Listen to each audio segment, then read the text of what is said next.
계시는데 시작하겠습니다. 거의 다 아실 것 같긴 한데 우리 기영리 공익법인 이 분야에서 아주 전문가이신 박재영 회사님 오늘은 모셨는데 기영리 평가원의 감사이기도 하세요. 박 회사님 그냥 시작하시면 됩니다. 예, 그래요? 예, 안녕하세요. 예, 다 들어오셨구나. 예, 방금 소개받은 박지영 회계사입니다.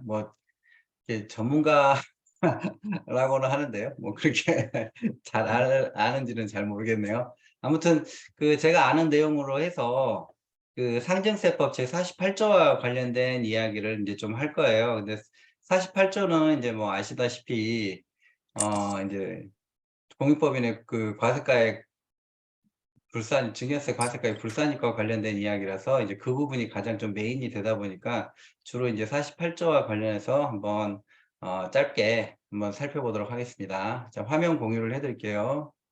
제가 공유를 한번 해야 될 것 같은데 잠깐만요. 안 되나요? 예, 비활성화라고 되어 잠깐만요. 있네요. 네, 해보세요. 아,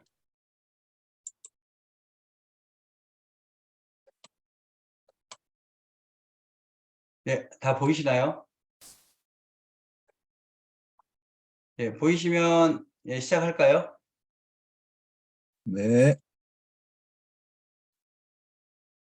먼저 이제 상증세법상의 이제 공익법인의 범위가 상증세법 이제 시행령에 나와 있는데요.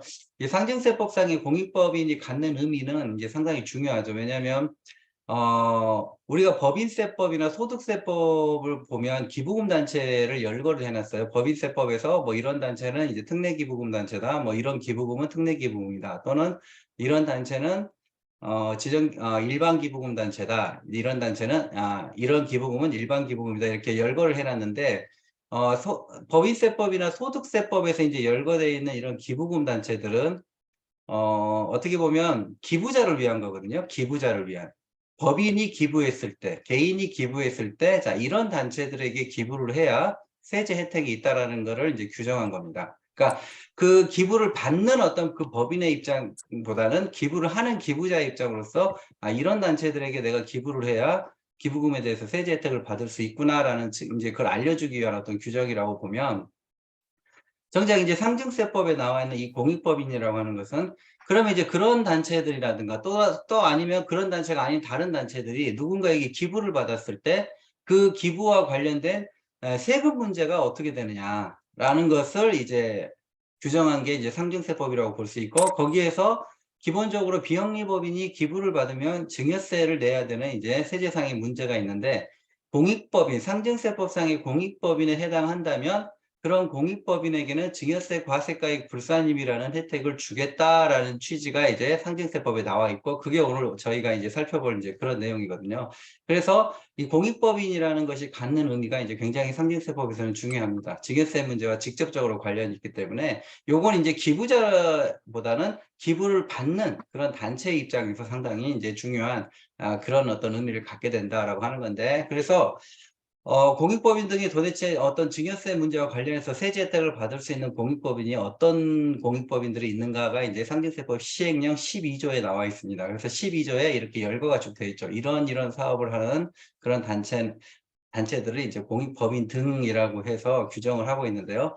5번, 6번, 7번은 이제 2018년에 시행령이 개정이 되면서 삭제가 됐습니다. 그래서 5번, 6번, 7번은 더 이상 이제 상증세법상의 어떤 공익법인이 되지는 않는데 과거에 그러면 이 5번, 6번, 7번에 해당하는 공익법인들이 어떤 법인이었냐면 개정되기 전에는 이제 이런 거였죠. 5번, 6번, 7번이 이제 이런 애들이었습니다. 공익법인 설립 운영에 관한 법률에 적용을 받는 공익법인이 운영하는 사업, 예술 및 문화에 현저히 기여하는 사업 중 영리를 목적으로 하지 아니하는 사업으로서 관계 행정기관의 장의 추천을 받아 기획재정부 장관이 지정하는 사업, 그다음에 공중위생 및 환경보호에 현저히 기여하는 사업으로서 영리를 목적으로 하지 않은 사업, 이런 사업을 하는 애들을 이제 공익법이라고 했는데, 이런 애들이 이제 삭제가 됐죠. 그래서 이런 애들은 이제 직접적으로 상증세법에 의해서 공익법인이 된다기보다는 기부금 단체가 됨으로써 공익법인이 된다든가, 이제 이렇게 어떤 간접적으로 공익법인이 될 수 있는 길은 여전히 남아있지만, 직접적으로 이렇게 상증세법에서 이런 애들 공익법으로 규정하는 규정은 이제 삭제가 됐다. 이제 이렇게 보시면 되고요.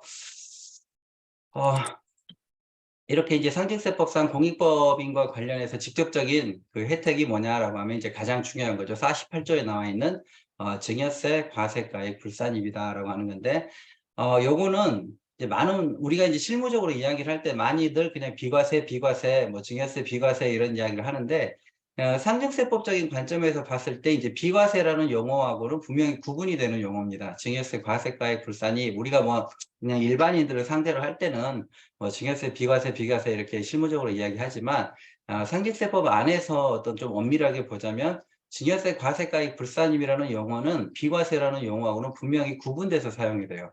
그래서 비과세는 이제 비과세로 따로 규정이 있고요. 여기는 지금 증여세, 과세가액 불산입이라는 용어로 혜택을 주고 있죠. 그러니까 이 증여세, 과액 불산입이 비과세랑 다르다는 이야기는 뭔가 다르게 취급이 된다는 거거든요. 비과세하고 달리 단순히 세금을 그냥 단순히 면제해주는 그런 게 아니다라는 뜻이 이제 어떻게 보면 내포가 되어 있죠. 그래서 이제 저는 그냥 사람들에게 흔히 하는 이야기로 조건부 면제다. 이거는 증여세, 과세가액 불산입은 소위 공익법인이라고 하는 단체가 뭔가 기부를 받았을 때 그 기부에 대해서 조건부 면제를, 증여세를 조건부로 면제해 주는 게 바로 증여세, 과세가액 불산입이다. 이렇게 이해하면 된다라고 이야기를 하는데 그 내용을 한번 보면요.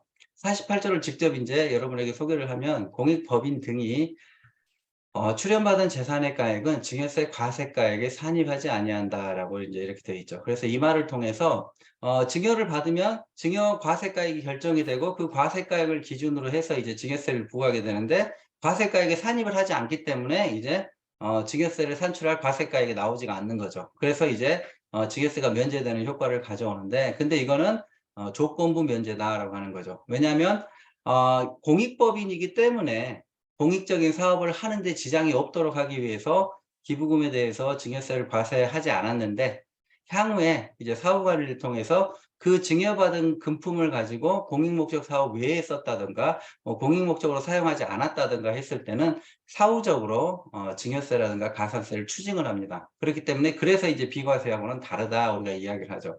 근데 이제 많은 그 공익법인 안에 계시는 실무자들이 지금은 그래도 많이 이제 인식들이 개선이 돼가지고 공익법인이니 비영리법인이 하는 애들도 우리 같은 단체들도 세금을 맞을 수 있구나, 세금을 내야 되는구나라는 걸 지금은 그래도 이제 많이 실무자들이 아는데 한 10년 전만 하더라도요. 이런 증여세를 이야기하고 이러면은 실무자들이 이해를 못했어요. 아니 나 지금까지 세금을 내본 적도 없는데 무슨 세금 이야기를 하냐 이런 식으로 이해를 못했는데 이제 국세청이 적극적으로 어떤 관리를 하게 되면서 공익법인도 이렇게 저렇게 다 세금을 맞을 수가 있는 거구나라는 것들을 이제 조금씩 이제 이해해 가고 있죠. 많이들 인식이 좀 퍼져 있습니다. 근데 불과 뭐 2010년 뭐 요때만 하더라도요. 그런 인식들을 많이 갖지를 못했어요. 예. 왜 이런 조항이 있는지조차도 잘 모르는 실무자들이 거의 대부분이었다고 볼 수 있죠. 그래서 이제 이 조항에 근거해서 이제 증여세를 이제 조건부로 면제를 하게 되는데요. 이런 과세가액 불산입에는 이제 예외가 있습니다. 예외가. 즉 과세가액 불산입 조항을 적용해 주지 않는다라는 거죠. 그 말은 기부를 받았을 때 증여세를 내야 된다. 공익법인이라 할지라도 증여세를 내야 된다라는 게 이제 이게 과세가액 불산입에 대한 예외인데 이게 딱 하나예요. 하나. 지분에 대한 거. 출자 지분이나 주식에 대한 겁니다. 그래서 금품을 기부를 받을 때는 제한이 없어요. 뭐 얼마를 받냐에 따라서 상관없이 다 일단 과세가액 불산입을 해주는데 그냥 그 금품이 아닌 지분, 출자 지분이라든가 주식으로 기부를 받았을 때는 그 증여세를 부담하지 않는 것에 대한 제한이 좀 있습니다. 그래서 지분 비율을 5%나 10%나 20%로 제한을 해요. 그래서 내가 증여를 받았을 때 그 증여받은 내 주식이 그 주식을 발행한 그 회사의 전체 총 발행 주식 대비 5%나 10%나 20%를 초과하게 되면 그 초과분에 대해서는 증여세, 과세가액 불산입을 적용하지 않는다라고 되어 있습니다. 그러니까 증여세, 과세가액 불산입을 적용하지 않는다고 했으니까 이제 그 부분에 대해서는 증여세를 과세하겠다라고 규정을 하고 있는 거죠. 그래서 우리가 여기서 이제 볼 때 하나 주의를 해야 되는 게 어떤 공익법인이 어떤 공익법인이 주식을 출연받게 되면 그 주식의 어떤 출연받은 그 비율에 따라서 증여세가 과세될 수도 있어요. 5%를 초과하거나 또는 10%를 초과하거나 20%를 초과하면 증여세가 과세될 수 있는데 이때 한 가지 주의해야 될 점. 공익법인이 받은 주식의 그 비율을 구할 때 그 공익법인이 지금 출연받는 그 주식만 가지고 비율을 보는 게 아니라 여기 화면에 나와 있는 것처럼 동그라미 1번, 동그라미 2번, 동그라미 3번에 해당하는 주식을 싹 합산해가지고 지분 비율을 본다는 거죠. 그래서 5%를 초과했는지, 10%를 초과했는지, 20%를 초과했는지 볼 때 단순히 그 공익법인이 지금 출연받는 그 주식만 가지고 비율을 보는 게 아니라 혹시 2번이나 3번 또는 혹시 1번에 해당하는 그런 주식이 있으면 그런 주식까지도 전부 합산해가지고 5%나 10%나 20%가 넘는지를 본다라는 거죠. 그래서 그게 그 비율이 넘어가면 허용되는 비율이 넘어가게 되면 그 넘은 비율에 대해서는 증여세를 과세한다라는 건데 그럼 여기서 5%나 10%나 20%는 어떻게 결정이 되는 거냐? 기본적으로 허용이 되는 것은 뒤에 나와 있는 것처럼 10%입니다. 기본적으로 허용해 주는 것은 10%예요. 다만 이 10%를 허용받기 위해서는 1번부터 5번까지 요건을 만족을 시켜야 돼요. 동그라미 1번부터 여러분 여기 보시는 것처럼 1번부터 5번에 있는 이런 어떤 요 5가지 요건을 만족을 시키면 기본적으로 증여세 부담 없이 10% 정도까지는 주식을 증여받을 수 있다라고 하는 거죠.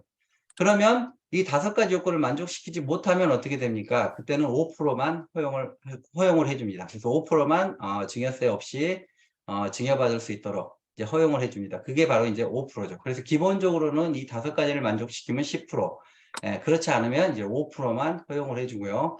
그 다음에 이 5가지 요건을 다 만족시킨다 할지라도 자, 이 나에 걸리면 안 돼요. 즉, 독점 규제 및 공정거래에 관한 법률에 따른 상호 출자 제한 기업 집단과 특수관계에 있는 공익법인에 해당한다면 그 공익법인은 아까 우리가 봤던 5가지 요건 만족 여부와 상관없이 그냥 주식에 대해서는 5%까지밖에 허용하지 않습니다.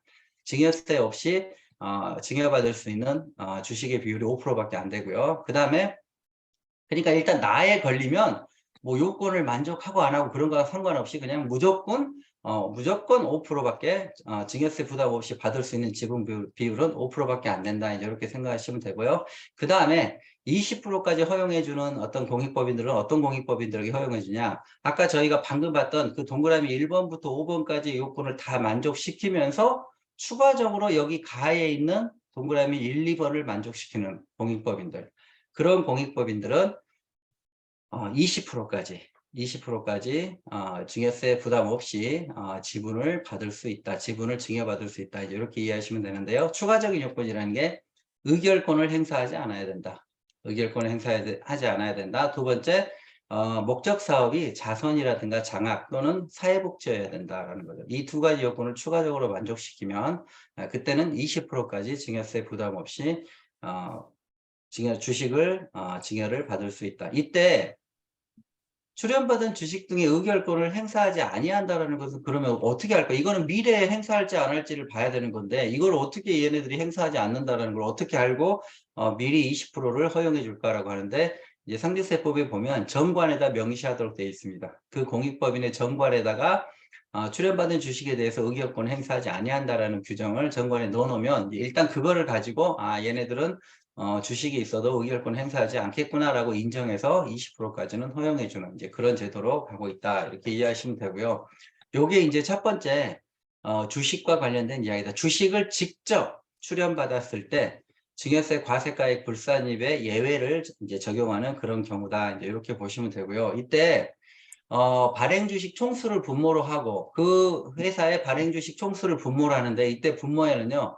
그 회사가 가지고 있는 자기 주식이나 자기 출자 지분은 이 발행주식 총수에서 제외하고 분모에 발행주식 총수를 구하게 된다. 이것도 이제 몇 년 전에 명확하게 했었죠. 항상 이 부분이 3법상 자기 주식은 발행주식 총수에서 제외하도록 되어 있거든요.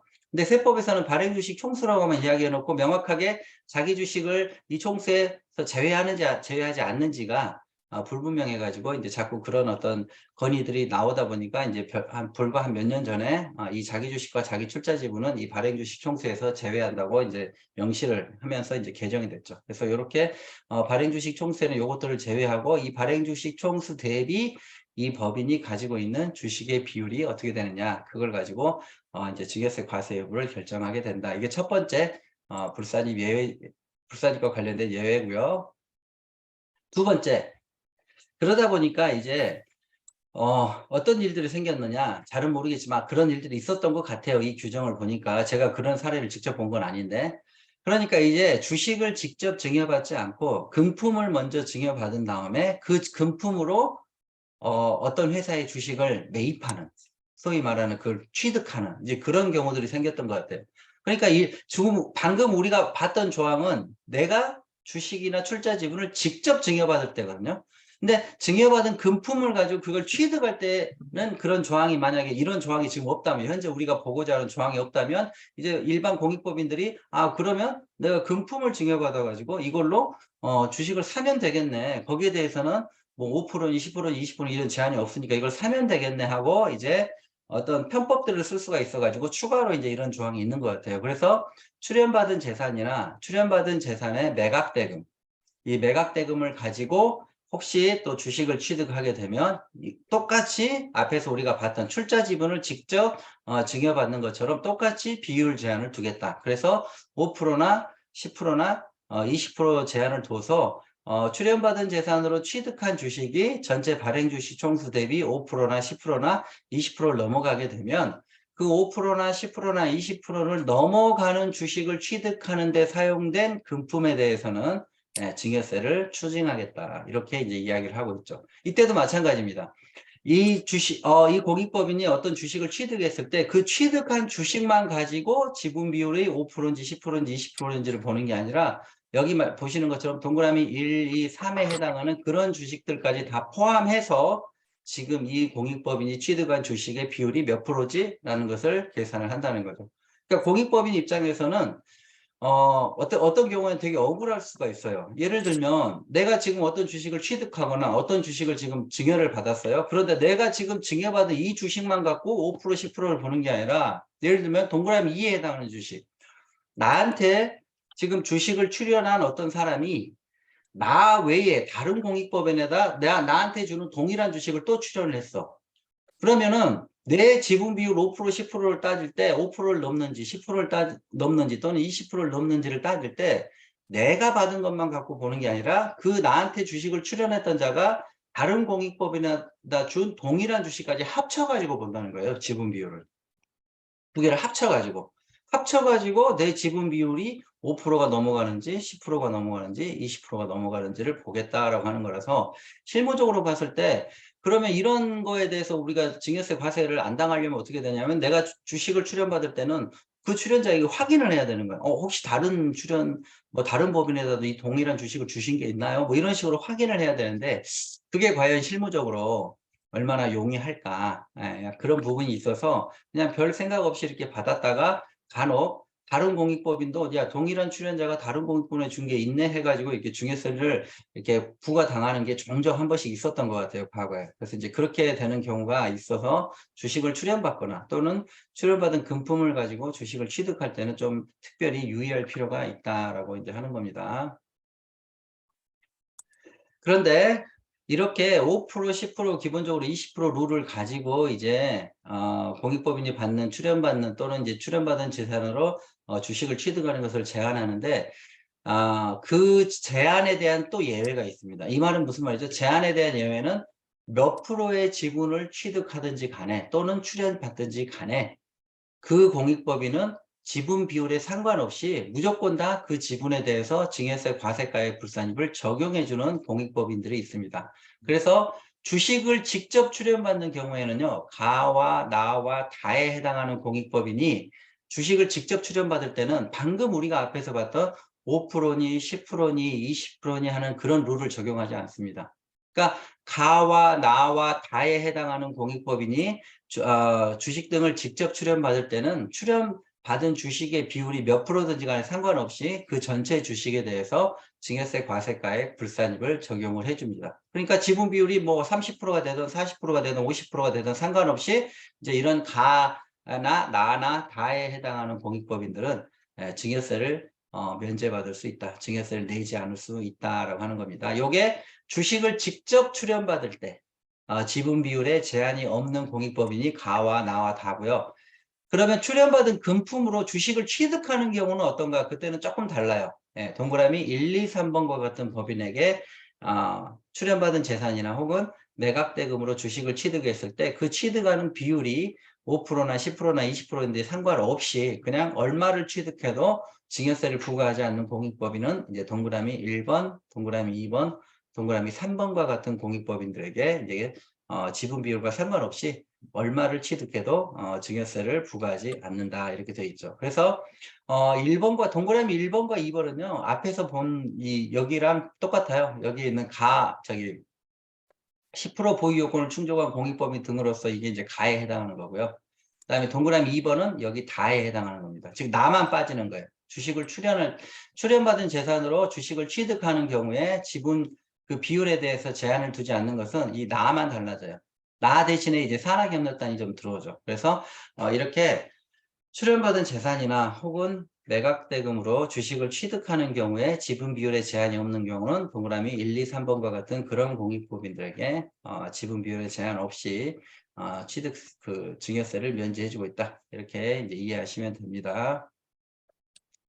자, 여기까지가 이제 48조의 주된 이야기, 즉 증여세 과세가액과 관련된 직접적인 이야기입니다. 그래서 우리가 공익법인은 주식 외에 어떤 금품을 받을 때는 금액이라든가 이런 거에 상관없이 일단 다 증여세 과세가액 불산입을 적용해 주지만 주식을 직접 출연받거나 아니면 출연받은 재산이나 출연받은 재산의 매각대금을 가지고 주식을 취득할 때는 증여세 면제를 해주는 게 비율에 제한이 있다. 지분 비율에 제한이 있다. 이제 여기까지가 증여세 과세가액 불산입의 이제 가장 직접적인 어떤 이야기고요. 아까 제가 말씀드린 것처럼 증여세 과세가액 불산입은 48조에 이제 규정이 되어 있는 반면에 상증세법을 보면 비과세 증여재산이라고 해가지고요. 비과세되는 증여재산은 46조에다가 이렇게 규정을 하고 있습니다. 그래서 요거 지금 보시는 내용들은 46조에 이제 나와 있는 거죠. 이 46조에 해당하면 증여세를 비과세한다. 이렇게 되어 있습니다. 그러면 이제 우리가 여기서 한 가지 생각해야 될 게 그러면 비과세와 증여세 과세가액 불산입의 차이가 뭐냐? 이제 이게 굉장히 중요한 게 되겠죠. 왜 48조는 증여세 과세가액 불산입이라는 제목을 달았고 46조는 비과세라는 제목을 달았을까? 뭘 구분하기 위해서 46조의 비과세는 사후관리라는 게 없습니다. 그냥 비과세이기 때문에 어떤 국가가 이 증여에 대해서는 그냥 과세권을 포기해버린 거기 때문에 무슨 사후관리나 이런 게 없어요. 뭘 해야 된다. 너 이거 비과세 받았으니까 뭘 해야 된다. 뭘 해야 된다. 이런 사후관리라는 게 없지만 이제 48조 증여세 과세가액 불산입에 의해서 증여세를 면제받았을 때는 이 다음부터 이제 우리가 보는 여러 가지 이제 의무가 발생합니다. 공익법인으로서의 여러 가지 의무가 발생하고 사후관리가 발생하게 돼요. 그래서 이 사후관리를 위반하게 되면 상증세법에 의해서 가산세라든가 이제 증여세 같은 것들이 사후적으로 증여받은 이후에 사후적으로 발생하게 된다. 이렇게 이제 구분을 하시면 되고요. 그래서 공익법인이 받았던 출연재산에 대해서 사후관리를 하는 규정이 이제 48조에 우리가 방금 봤던 그 48조에 쭉 같이 나와 있습니다. 그래서 먼저 출연재산이라든가 그 출연재산의 매각대금, 출연재산의 운용소득을 직접적으로 관리하는 이제 규정이 있어요. 그래서 출연받은 재산은 출연받은 날로부터 3년 이내에는 공익목적 사업 등에 사용을 해야 된다. 이렇게 3년의 제한을 둡니다.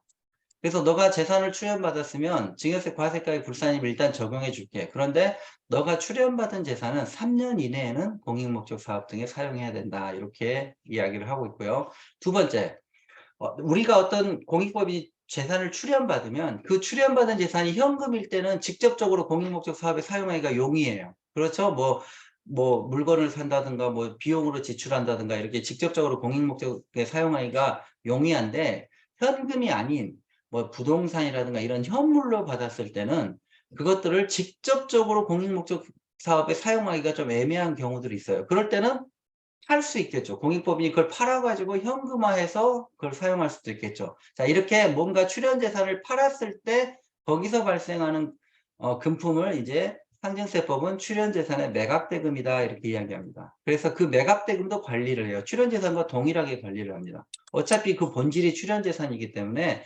출연재산과 동일하게 관리를 합니다. 그런데 이제 관리 방식만 조금 다를 뿐이죠. 자, 여기 출연받은 날이라고 되어 있는데 그게 아니고 매각한 날이겠죠. 이게 좀 잘못됐네요. 자, 출연받은 재산을 매각했을 때는 매각한 날로부터 3년 이내에 90% 이상을 그 매각대금의 90% 이상을 공익목적 사업에 사용해야 된다 이렇게 이야기를 하고 있죠. 그래서 3년 내에 사용해야 되는 건 똑같은데 이제 매각한 날로부터 3년 이내에 여기는 또 비율도 100분의 90 이상만 사용하면 돼요. 그래서 100분의 90 이상을 공익목적 사업 등에 사용해야 된다. 그런데 이건 좀 특이하게 그 3년의 기간 동안에 연도별로 사용 비율도 제한하고 있어요. 그래서 1년 이내에는 매각대금의 30% 이상을 사용해야 되고 2년 이내에는 매각대금의 60% 이상을 사용해야 되고요. 3년 이내에 이제 매각대금의 90% 이상을 사용해야 된다. 이제 그렇게 이야기를 하고 있습니다. 그러니까 이제 그렇게 해서 이제 출연받은 재산을 이제 관리를 하고 있는데요. 여기서 우리가 이제 한 가지 눈에 띄는 게 뭐냐면 제가 괄호 열고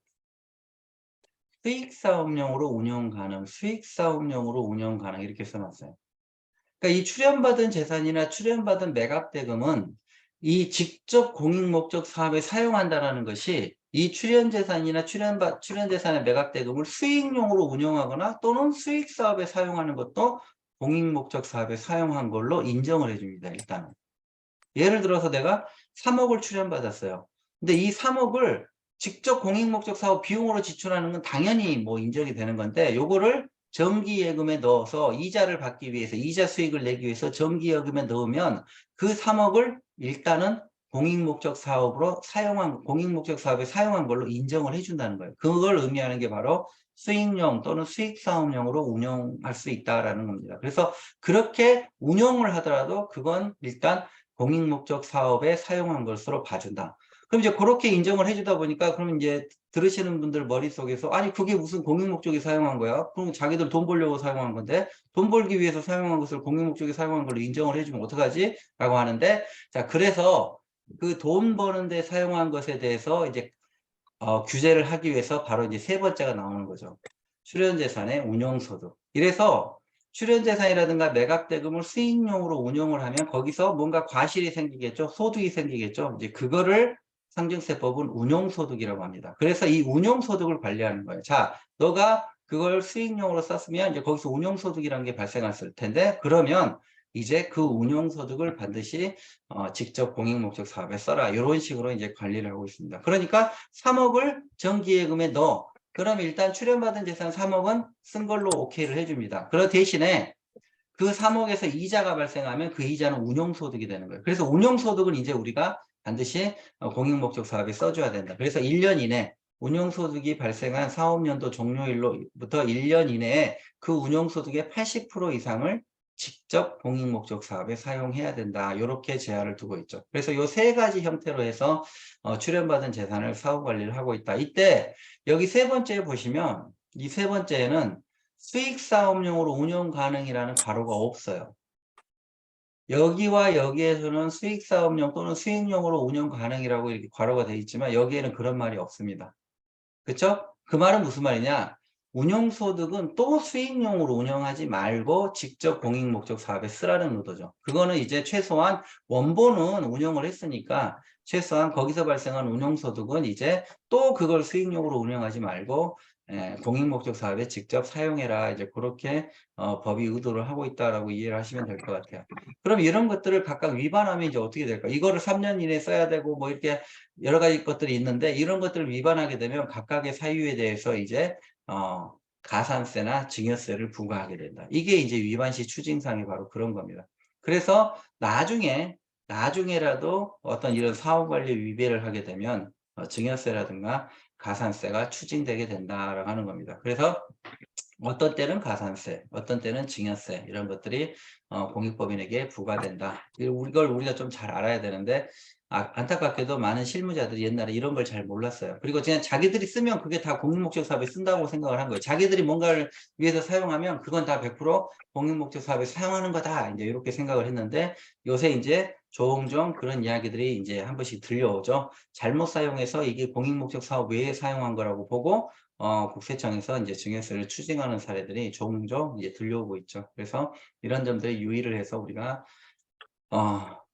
출연받은 재산을 관리해야 된다라고 하는 거고요. 자, 그 다음에 이사 취임과 관련해서 출연자와 그 출연자의 특수관계자가 이사 현원의 5분의 1을 초과해서 이사가 되거나 그 공익법인의 임직원이 되면 안 됩니다.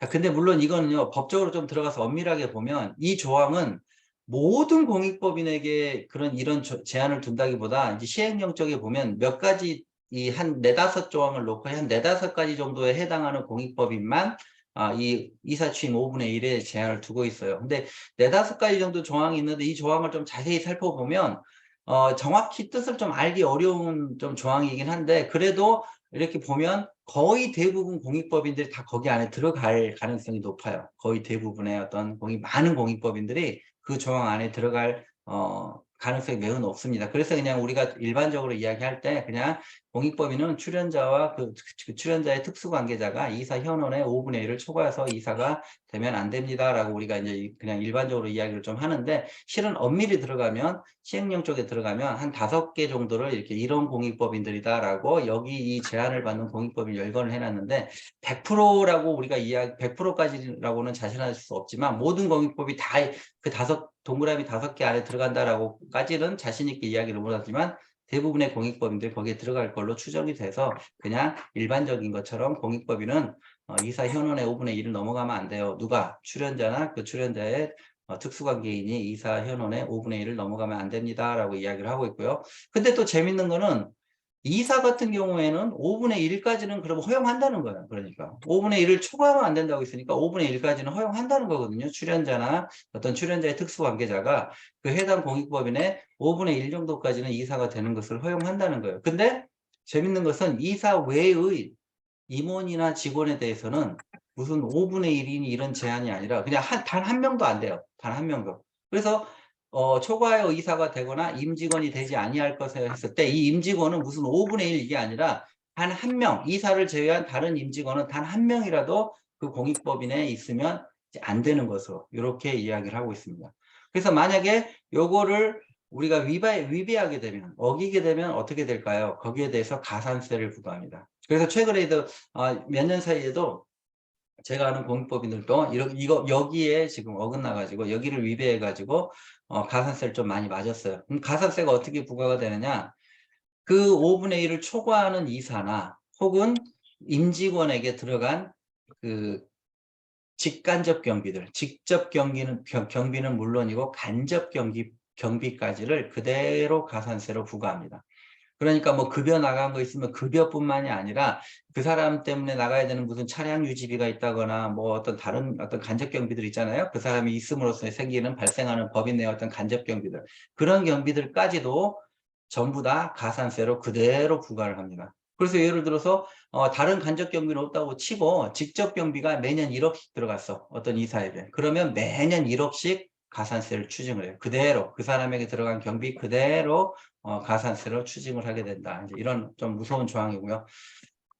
그래서 경비가 물론 그 초과 이사나 임직원에게 들어가는 경비가 없다면 실질적으로 추징할 가산세는 없을 수도 있어요. 초과를 하더라도. 근데 경비가 있다면 그 경비를 그대로 추징한다는 거고요. 그 다음에 특수관계에 있는 내국법인에게 정당한 대가를 받지 않고 그 특수관계에 있는 내국법인을 위해서 광고나 홍보를 하는 것을 금지하고 있다라고 하는 거고요. 이것도 특수관계에 있는 내국법인을 위해서 그렇게 하는 것을 금지하고 있다. 그래서 정당한 대가를 받지 아니하고 광고나 홍보를 하는 것을 금지해요. 그러니까 엄밀히 말하면 정당한 대가를 받는다면 그 광고나 홍보가 꼭 금지되는 것은 아니다. 이제 이렇게 이야기를 할 수 있죠. 근데 대부분 그냥 실무적으로는 굉장히 보수적으로 접근들을 많이 하기 때문에 이제 이런 일 자체를 많이 하지 않으려고 하고 있다라고 하는 거고요. 그 다음에 공익사업의 수혜자라는 게 있는데, 공익법인이 그 공익사업을 함에 있어서 그 공익법인에게 혜택을 받는 수혜자는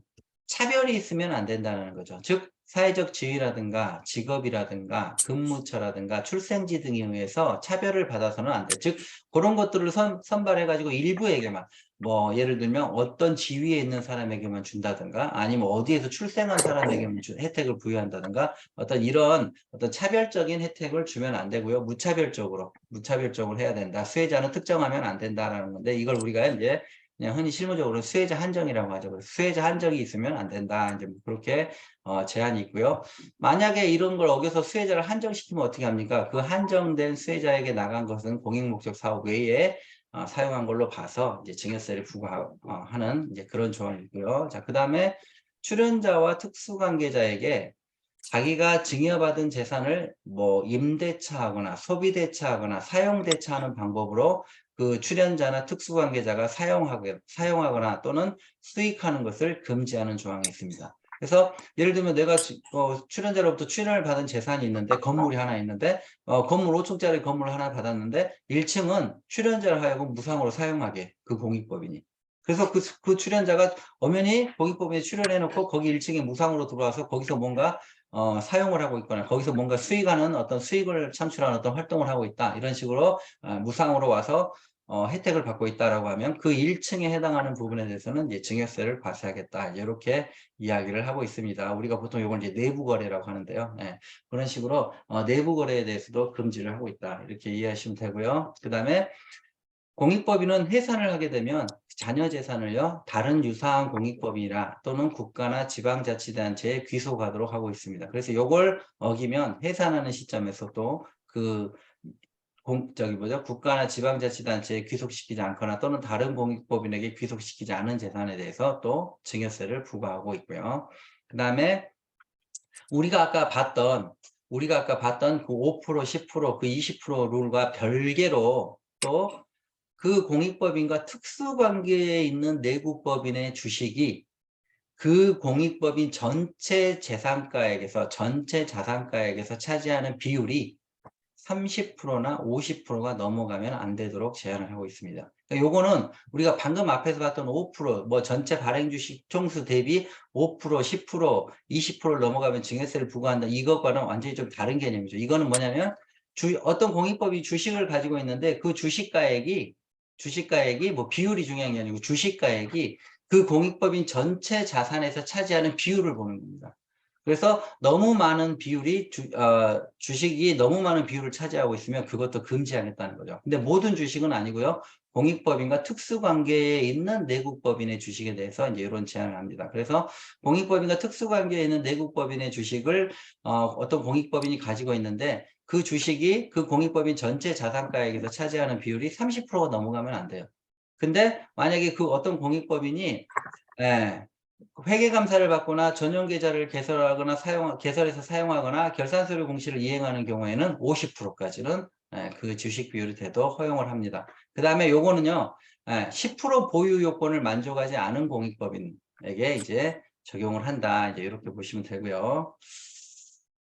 자, 그 다음에 의결권을 행사했다. 우리 아까 봤었죠. 20%를 보유함에도 불구하고 증여세를 내지 않는 공익법인들이 있었죠. 자, 그 중에 그 공익법인 요건 중에 하나가 의결권을 행사하지 않을 것이라는 요건이 있어야 되는데요. 이때 그렇게 해가지고 10% 이상을 초과해가지고 10%를 초과해서 보유하고 있다가 만약에 10% 초과분에 대해서 의결권을 행사하게 되면 이제 그 의결권 행사한 분에 대해서는 증여세를 추징하겠다. 이렇게 이야기하고 있고요. 그 다음에 이제 최근에 이제 가장 핫한 게 바로 이제 지금 의무지출이죠. 22년부터 이걸 지금 확장해서 사용하다 보니까 지금 이제 많은 공익법인들이 이제 앞으로 이 부분을 좀 신경을 써야 되거든요. 의무지출이 우리가 앞에서 봤던 운영소득에 대해서만 있었어요. 운영소득을 80% 이상 써야 된다. 뭐 운영소득을 70% 이상 써야 된다. 이제 이렇게 막 의무지출의 비율이 이렇게 정해져 있는 게 이제 운영소득에 대해서만 정해져 있었는데 공익법인들의 이제 공익성을 강화하기 위해서 출연받은 재산가액의 일정 비율만큼은 매년 의무적으로 지출하도록 이렇게 규정이 바뀌었습니다. 근데 이게 처음에 나온 거는 주식을 주식을 5% 이상 초과 보유하고 있는 공익법인에 대해서만 이 의무 지출을 제한을 했었어요. 그래서 주식을 5% 이상 초과 보유하고 있는 공익법인에 대해서만 이 의무 지출을 적용하도록 했었는데 요게 이제 갑자기 확대가 돼 버렸죠. 그래서 22년부터 적용을 하도록 이제 확대가 됐는데 어떻게 확대가 됐냐면 주식 보유와 상관없이 모든 공익법인이 출연받은 재산의 일정 비율만 이상을 공익법인 그 공익목적 사업에 사용해야 된다라고 의무 지출의 어떤 사용 대상 공익법인이 많이 확대가 됐습니다. 그래서 요게 이제 21년 1월 1일 이후에 이제 이렇게 하도록 돼 있는데 자산 5억 원, 수익 금액 3억 원 이상인 어떤 공익법인들을 이제 대상으로 추가를 했죠. 그래서 이런 애들은 1% 이상 써야 된다. 그리고 주식을 10% 초과해서 보유하고 있는 애들은 3%, 자산가액의 3% 이상을 써야 된다라고 이제 그렇게 이야기를 하고 있습니다. 이때 출연받은 재산이 뭐냐? 출연받은 재산이 뭐냐? 출연받은 재산의 몇 프로 이렇게 써야 되는데 출연받은 재산가액이라는 게 뭐냐? 그게 이제 시행령을 보면 수익용 또는 수익사업용으로 운용하는 재산이다. 그렇게 놓고 가로 열고 이제 직접 공익목적 사업으로 사용하는 직접 공익목적 사업용 재산은 여기서 제외하겠다. 이렇게 이야기를 하고 있습니다. 그래서 자산의 어떤 범위를 좀 조정을 하고 그 다음에 이때 공익목적 사업에 사용한다는 것은 수익 사업에 사용하는 것은 제외한다. 이렇게 또 이야기를 하고 있죠. 이런 식으로 의무 지출의 어떤 범위가 확대됐다. 의무 지출의 의무를 조금 더 넓혔다. 이제 이렇게 이해하시면 되고, 이게 이제 앞으로 조금 핫해질 것 같아요. 그래서 굉장히 많은 공익법인들이 여기에 신경을 많이 쓰고 있죠. 내가 실제로 이제 기준은 이렇게 돼 있지만 지금 우리가 가지고 있는 재산 중에 수익용, 수익사업용으로 운영하는 재산의 범위가 정확히 어디까지 됩니까? 금액을 어떻게 산출해야 됩니까? 그러니까 이제 좀 많이 나오는 질문들 중에 하나예요. 그래서 우리가 항상 규정을 이렇게 보면 규정 자체를 추상적으로 이해하는 건 되게 쉬운데 이제 막상 하나하나 세무에 우리가 실무에 들어가가지고 이거는 여기 포함시켜야 돼요. 이거는 여기서 빼야 돼요. 라고 했을 때는 좀 저희들이 판단하기가 좀 어려운 것들이 굉장히 많이 있어요. 그래서 앞으로 아마 이것이 아마 조금 뜨거운 이슈가 좀 향후 몇 년 내에 지금은 아마 초창기니까 뭐 조용히 이렇게 한번 지켜보는 식으로 가겠지만 이게 이제 몇 년 지나고 나면 몇 년씩 시간이 조금씩 지나고 나면 아마 이 의무 지출을 했냐 안 했냐 이런 부분들이 한번 이슈가 좀 되지 않을까 이제 그런 생각이 듭니다. 그래서 이 의무 지출을 이행하지 못하면 가산세를 부과하도록 그렇게 이야기를 하고 있다라는 거고요.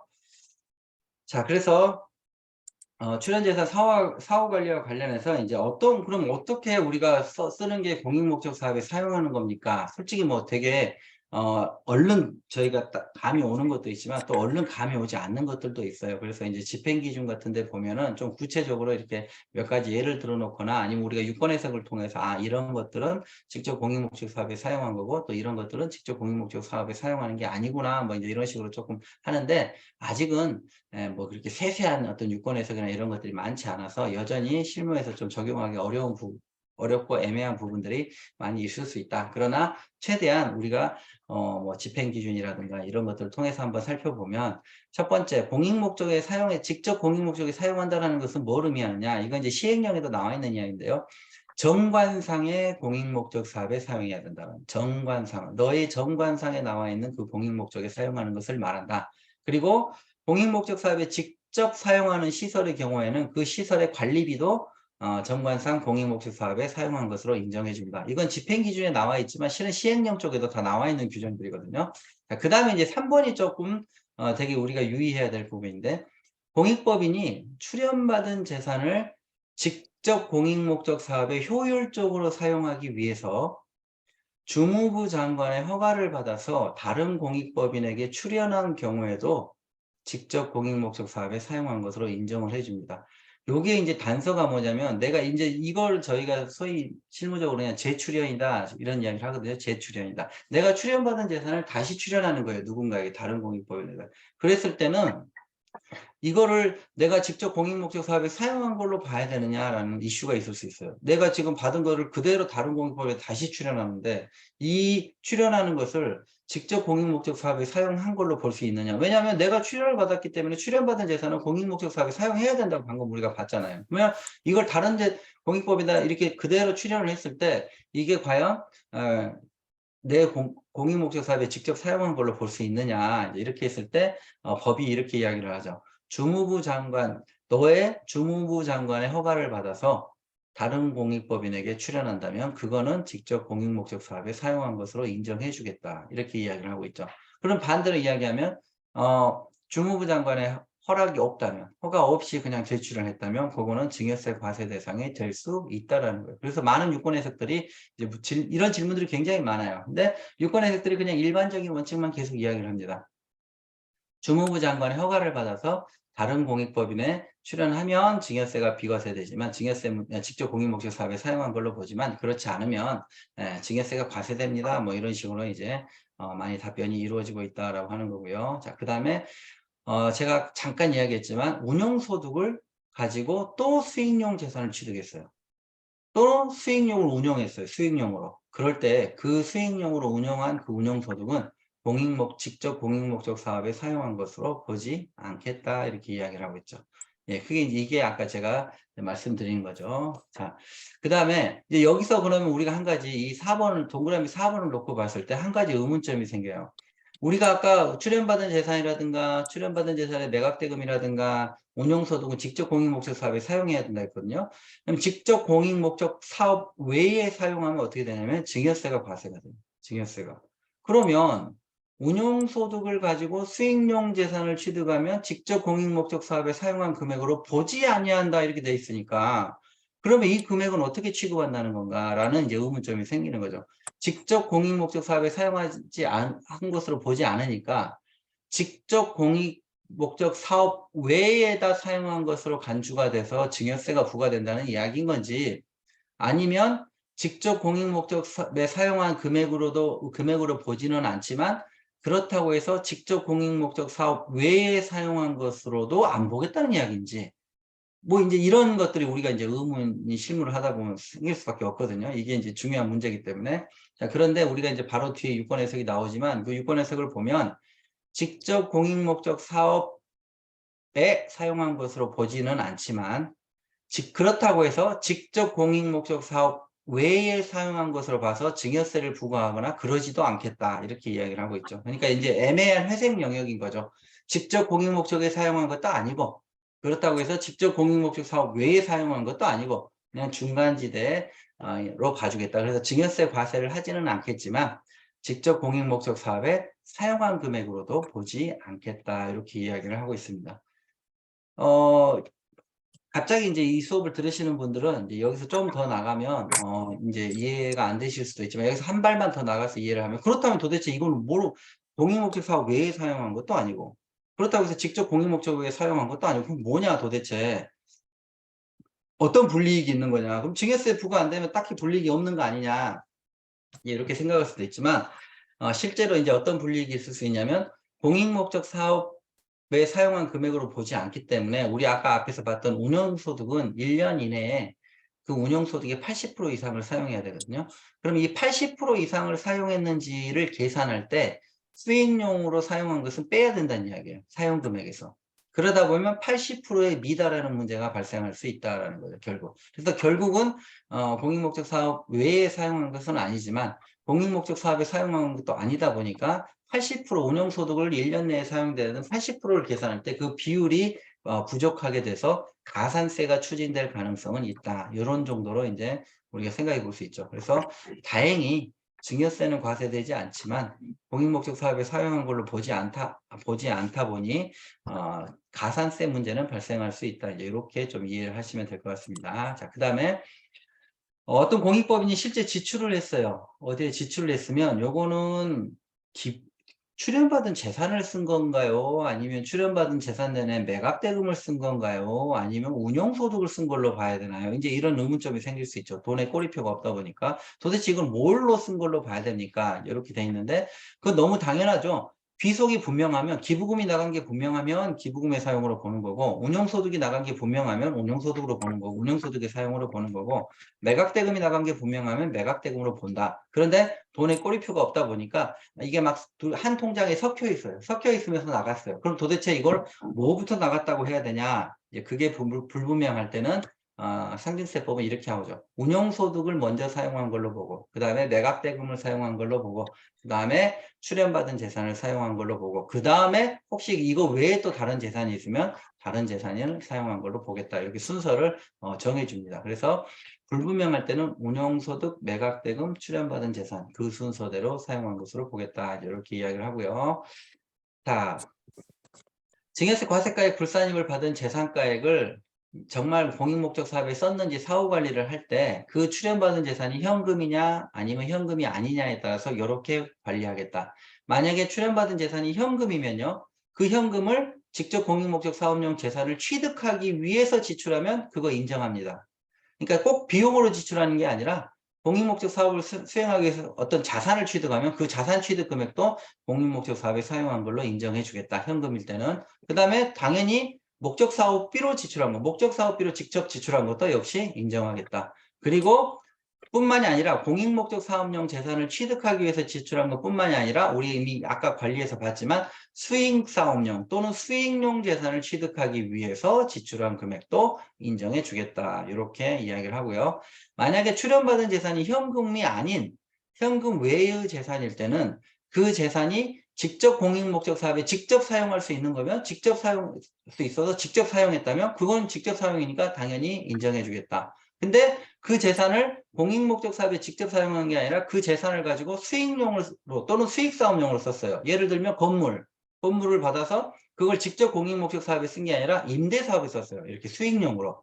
그러면 그것도 역시 인정해 주겠다. 공익목적 사업에 쓴 걸로 이제 그렇게 이야기를 합니다. 그리고 이 현금이 아니다 보니까 현금이 필요해서 이걸 매각을 해서 그 매각대금을 공익목적 사업비 등으로 지출하면 그것도 이 출연재 받은 현금 외의 재산을 공익목적 사업에 쓴 걸로 인정해 주겠다. 이제 이렇게 이야기를 하고 있습니다. 그래서 현금이냐, 현금이 아니냐에 따라서 이런 식으로 한번 세 개의 어떤 카테고리를 가지고 공익목적 사업에 썼는지 쓰지 않았는지를 보겠다. 그렇게 이야기를 하고 있습니다. 자, 기타 공익목적 사업과 관련된 어떤 이제 유권 해석이라든가 이런 것들 몇 개 이제 제가 소개를 하는데요. 좀 재밌어요. 유권 해석 같은 것들을 보고 있으면 좀 재밌는 것들이 있는데 그래서 몇 개 이제 재밌는 것만 제가 좀 가지고 왔는데 다 설명할 건 아니고요. 첫 번째만 한번 보시면 출연받은 금전을 출연자에게 반환하는 경우에 어떻게 볼 것이냐 이거를 상징세법상 어떻게 이걸 볼 것이냐 이런 질문은 제가 공익법인들한테 되게 많이 받는 질문 중에 하나예요. 작년에 혹은 재작년에 출연을 했던 사람이 다시 돌려달라고 한다는 거예요. 다시 돌려달라고.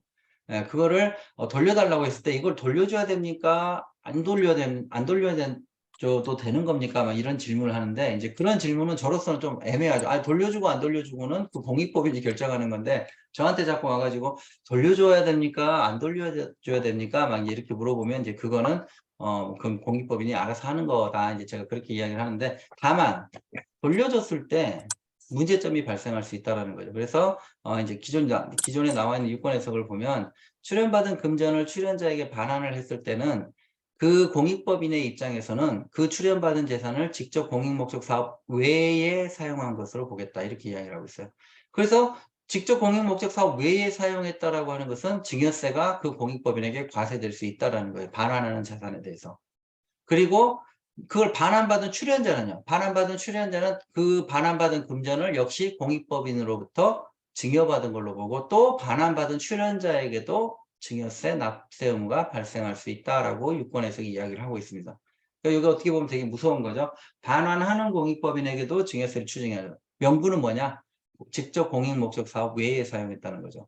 그러면 반환받은 출연자는 너는 공익법인으로부터 새롭게 증여를 받은 거다. 그래서 반환받은 출연자에게도 증여세 납부 의무가 발생할 수 있습니다라고 유권 해석의 이야기를 하고 있고요. 그 다음에 이제 조금 더 실무적인 이야기로 들어가면 이제 이런 거죠. 6번 같은 경우에 보면은 매각대금을 수익용으로 운영할 수 있다라고 되어 있는데 시행규칙 쪽에 보면 매각대금 같은 경우는요 수익용으로 운영하려면 최소한 6개월 이상을 운영하라고 해요. 즉 수익용으로 운영한 것도 공익목적 사업에 사용한 것으로 인정은 해주지만 단 그 운용 기간은 6개월 미만이면 안 돼요. 6개월 미만이면 수익용으로 운영했다고 인정하지 않습니다. 그 말을 바꿔 이야기하면 운용을 할 때는 6개월 이상 운용해야 된다라는 거예요. 그래야 그 매각대금이 수익용으로 운영됐다고 인정해 주겠다. 이제 시행규칙 쪽에서 이렇게 이야기를 하고 있고요. 그 다음에 조금 더 이제 재밌는 이제 그 실무로 조금 더 들어가서 예를 들면 교회가 교회가 예를 들면 집을 하나 기부받았습니다. 뭐 성도가 됐든 누가 됐든 주택을 하나 기부를 받았어요. 증여를 받았습니다. 근데 요거를 교회가 예배당으로 쓴다면 당연히 그 집이 공익목적 사업에 썼다는 데는 이견이 없어요. 그런데 예를 들면 그 집을 목사님이 사택으로 썼어요.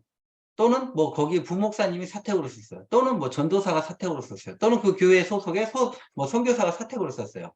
그럼 이게 예배하는 공간으로 직접 사용된 게 아니라 뭔가 거기 직원이라고 해야 되나? 뭔가 이렇게 교화를 업으로 하는 사람이 자기가 거주하는 공간으로 썼을 때, 그러면 이 거주하는 공간으로 사용된 집은 과연 교회가 직접 공익 목적에 사용했다고 볼 수 있습니까? 이제 이런 게 실무에서 발생하는 구체적인 사례거든요. 자, 이런 것도 과연 직접 공익 목적 사업에 썼다고 볼 수 있나요? 이제 이런 질문들 당연히 나올 수밖에 없습니다. 이제 증여세라든가 나중에 양도세라든가 이런 것들을 생각을 하면.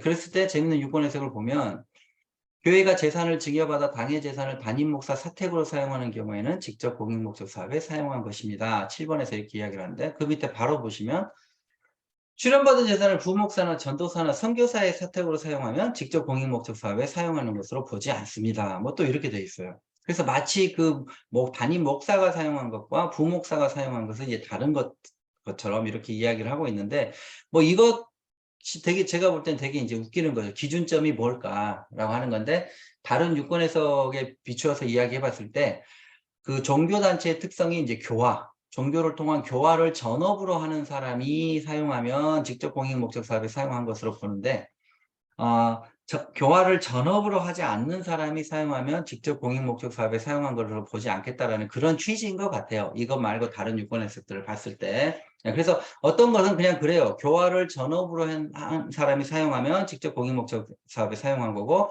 그렇지 않으면 아니다라고 이야기를 하는데 이 유권 해석은 구체적으로 이제 그걸 찍었죠. 뭐 담임 목사는 되고 뭐 부목사나 전도사나 선교사는 안 됩니다. 이제 이런 식으로 찍었는데 왜 부목사는 안 될까? 담임 목사는 되는데 왜 안 될까? 만약에 전업으로 교화에 힘쓰는 사람이 아니다라고 만약에 봤다면 왜 부목사는 그렇게 안 봤을까? 이제 이런 것들이 실무를 하다가 보면 발생하는 의문점이다라는 거죠. 이래서 이제 실무가 좀 어렵다라고 하는 거고요.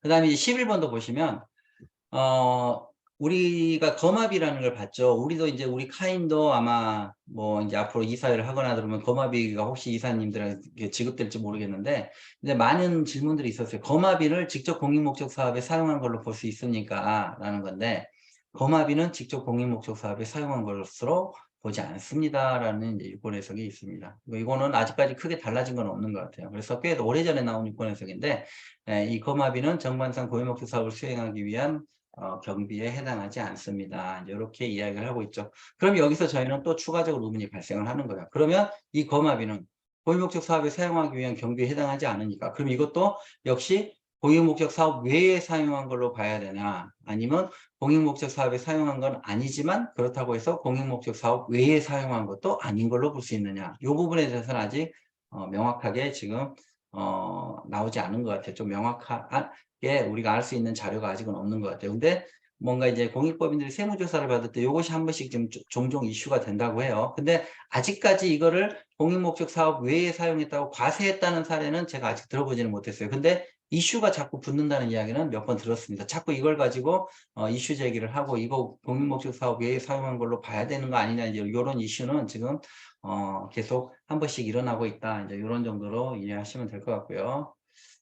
나머지는 이제 공익법인의 납세 협력 의무라고 해서 이제 적어놨는데 요거는 어떤 출연재산을 직접적으로 사후 관리를 하는 게 아니라 니네들이 출연재산을 증여세 없이 사용하니까 요런 의무 정도는 좀 국세청에 협조해 주라. 요런 거 정도는 좀 협력 의무로서 니네들이 좀 해줬으면 좋겠다라는 게 있죠. 그게 이제 결산 서류 및 보고서를 제출하는 거. 우리가 소위 말하는 공익법인 출연재산 보고라고 하는 게 있죠. 매년 4월 달까지 해야 되는 거 이제 그거를 하라고 돼 있고요.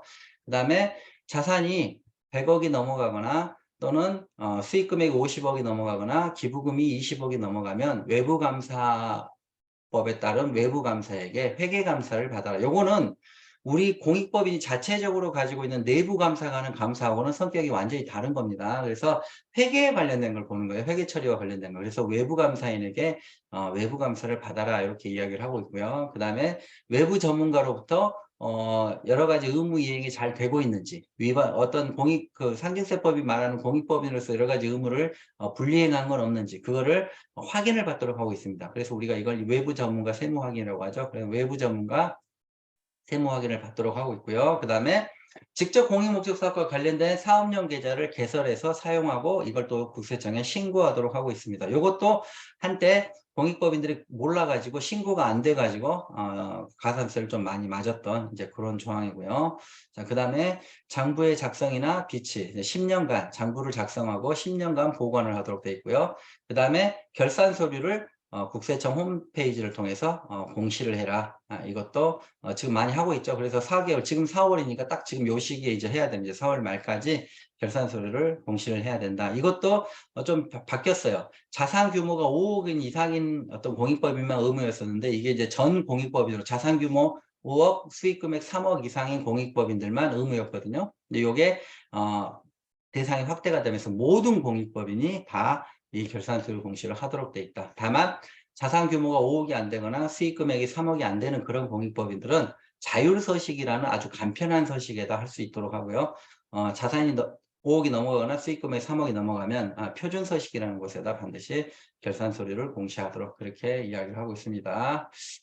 그 다음에 이제 마지막으로 여기 외부 전문가 세무 확인과 관련해서 한 가지만 보면 외부 전문가는 이런 사람들이어야 된다. 외부 전문가 세무 확인을 할 수 있는 사람은 이런 사람이 아니어야 돼요. 이런 사람이어야 된다가 아니라 이런 사람이 아니어야 됩니다. 즉 다음의 어느 하나에 해당하지 않는 외부 전문가를 선임해서 그 사람한테 세무 확인을 받아라. 외부 전문가는 2명을 선임해서 받아야 되거든요. 근데 자격과 관련해서 이제 우리가 좀 논란이 있을 수 있잖아요. 도대체 어떤 외부 전문가여야 됩니까? 내가 아는 외부 아무나 이렇게 받으면 되는 겁니까? 라고 했을 때 법이 명시적으로 정한 건 이겁니다. 이런 사람들을 제외한 외부 전문가랑 해라 라고 하는 건데 여기에 명시적으로 들어가지 않는 전문가가 있어요. 그게 누구냐면 그 공익법인의 세무대리인. 예를 들면 우리 카인이 지금 공익법인으로서 하는데 우리 카인을 위해서 우리 세무대리를 해주는 전문가가 있습니다. 그럼 이 세무대리를 해주는 전문가는 우리 카인의 외부 전문가 세무 확인을 해줄 수 있습니까? 라고 했을 때 여기 동그라미 괄호 1, 2, 3, 4, 5, 6만 가지고 봤을 때는 명시적으로 배제되는 대상이 아닌 것 같아요. 네, 명시적으로 배제되는 대상이 아니에요. 그런데 무서운 게 바로 이제 이거죠. 바로 5번이거든요. 바로 1, 2, 3, 4를 해놓고 5번에 뭐라고 되어 있냐면 1호부터 4, 5 사유 외에도 해당 공익법인 등과 이해관계가 있는 등의 사유로 그 직무의 공정한 수행을 기대하기 어렵다고 인정되는 사람은 안 된다라고 했는데 이게 어떻게 해석이 되냐에 따라서 배제되는 외부 전문가가 굉장히 넓을 수도 있고 아니면 생각보다 심플할 수도 있고 그렇거든요. 그러니까 그 공익법인의 세무대리인은 분명히 1, 2, 3, 4에는 안 들어갑니다. 근데 문제는 여기에 만약에 걸린다면 걸릴 수도 있는 거거든요. 그래서 항상 예전부터 직접적으로 그 공익법인의 세무대리를 하는 세무대리는 될까 안 될까가 이제 저희들 사이에서 항상 좀 논란이었는데 별 말이 없고 명시적으로 여기 안 된다라는 게 없기 때문에 여기 이거는 명시적으로 해석이 나온 게 없고 그래서 많이들 했었어요. 그런데 드디어 이제 2020년에 이런 어떤 이제 저는 이제 최근 거 이거 20년에 나온 이후에 22년에도 또 똑같은 유권 해석이 나왔어요. 한 2-3개 정도 똑같은 유권 해석이 있는데 20년 말에 처음으로 나왔을 거예요, 아마. 그 유권 해석이 뭐라고 되어 있냐면 상증세법상 공익법인의 세무대리를 수행하는 자와 그가 속한 법인에 소속된 다른 외부 전문가는 세무 확인 배제 대상이 되는 외부 전문가 범위에 포함된다라고 이제 이게 20년에 나왔습니다. 그리고 그 이후에 동일한 유권 해석이 한 2개 더 나왔어요. 그래서 이제 지금은 공익법인의 직접적 세무대리를 하는 외부 전문가는 배제 대상이구나라고 이제 우리가 인식하는데 여기에 대해서 좀 말이 많은 것 같아요. 말들이 많아요. 정말 그렇게까지 해야 되는 거냐. 근데 뭐 여기에 걸린다라고 하면 딱히 할 말은 없어요. 이해관계가 있는 등의 사유로 그 직무의 공정한 수행을 기대하기 어렵다고 인정되는 사람이다. 이렇게 하면 뭐 딱히 할 말은 없을 수도 있는데 그래서 이제 많이들 이제 자기 세무대리인들한테 받다가 이제 많이 바꾸고 있는 이제 그런 추세입니다. 물론 이제 조금 보수적으로 접근하는 데들은 오래전부터 세무대리인한테 안 하는 데들도 있었지만 많은 이제 공익법인들이 세무대리인한테 하고 있었는데 그거를 이제 부랴부랴 지금 바꾸고 있다. 이제 이렇게 이해하시면 됩니다. 그래서 언제 이것도 한번 이슈가 돼서 떠오를지 이제 모르는 이제 그런 상황이 됐다. 뭐 이렇게 이해하시면 될 것 같아요. 여기까지 이제 하면 제가 뭐 1시간에서 1시간 반 정도라고 그때 말씀하셨죠? 그 교수님. 네. 예, 그래서 요 정도 하고 이제 수업은 마치도록 하겠습니다. 이제 혹시 뭐 질문이라든가 뭐 이런 거 있으면 이제 한번 이야기를 하는 시간을 좀 가져보도록 하겠습니다. 네, 바쁘신데 감사하고요. 이 평가학은 별 관계는 없는 내용이지만, 이제 공익법인에 관해서 좀 아시는 게 좋을 것 같아서 우리 박 기자님께 부탁을 드렸고, 참가하신 분 중에서 제가 질문하실 분은 아마 우리 김의석 박사님하고 정명희 차장, 그다음에 박돈순 국장님 정도 아닐까 하는데, 스피커 키시고 물어보셔도 좋습니다. 제가 먼저 하나 여쭤봐도 될까요? 네, 말씀하세요. 네. 네. 그 11쪽에 보시면은 그 네 번째 보면은 출연자와 특수관계자가 이사 현원의 5분의 1을 초과한 경우에 위반 시 추징사항이 그 초과한 자와 관련하여 지출된 직간접 비용 전액을 가산세로 부과한다고 되어 있잖아요. 네네. 근데 초과하긴 했는데 초과된 사람한테 돈이 나가는 게 하나도 없다. 네, 그러면 실질도 제가 아까 말씀드린 것처럼 실질적으로 추징될 가산세는 없는 거죠, 현실적으로. 그러면 이 사람이 이사로서의 어떤 의결권을 행사하거나 이사로서의 직무를 하는 경우에 그것을 제재할 수 있는 방법은 없는 겁니까? 세법상으로는 없는 거죠. 네. 세법상으로만 없는 네. 거다. 예, 세법상 여기서 지금 저희가 보는 건 세법상의 제한을 이야기를 하는 거기 때문에 뭐 세법이 주로 이제 어떤 세금과 관련된 것으로 제한을 하지 뭐 이렇게 그 외의 것으로 제한을 하는 것은 좀 현실적으로 쉽지가 않을 거예요, 아마. 그래서 지금 여기에서 말하는 것은 이제 세법상의 제한을 이야기를 하는 거죠. 세법상으로 제한이 없다 그러면은 결과적으로 이 출연자는 자기 특수관계인을 5분의 1 이상 하고 네. 그다음에 그 사람한테 의결권을 부여해서 이사로서의 직무를 다 수행하게 하고 그래서 자기 마음대로 운영할 수가 있다는 얘기네요. 세법상으로는 뭐 어, 그 가산세 외에는 없지만 근데 이제 다른 그러면 법령이라든가 주무관청이랑 관리감독이라든가 이런 거에 의해서 제약을 받을 수는 그런 있겠죠. 걸로. 예. 예. 그 여기 중에 공익법인의 설립 운영에 관한 법률이 있는데 그 법에 적용을 받는 그런 공익법인들은 그 법에 의해서 제한을 받습니다. 거기도 5분의 1을 초과하면 안 된다는 동일한 규정이 있거든요. 그러니까 거기에서 승인이 안 나면 임명할 수가 없는 거군요. 그렇죠. 그러면 이제 무효가 된다거나 뭐 그럴 수는 있겠죠. 예. 법의 위배니까. 네, 예. 알겠습니다. 잘 알았습니다. 잘 몰라서. 네. 조금 부연해서 말씀드리면 해설서에 그걸 다 써놨는데 우선 지금 오늘 말씀드린 거는 상경세법에 의해서 5분의 1 이상 특수관계인이 있으면 관련 비용을 이제 비용을 인정하지 않겠다 이런 조항이고 법령에서 보면은 민법상의 비영리법인은 민법에 그런 규제 조항이 없어서 지금 말씀하신 것처럼 5분의 1 이상에도 문제가 없어요. 근데 공익법인 설립 및 운영에 관한 법률에서는 동일하게 5분의 1 조항이 있는데 그거 넘어가면 그러니까 취임 허가를 내주지 않기 때문에 공익법인 설립 운영에 관한 법률에 의한 공익법인은 임원 취임 승인을 안 해준다는 게 있고 학교법인이나 사회복지법인은 또 거기서 또 다른 비슷한 5분의 1 조항이 있어요.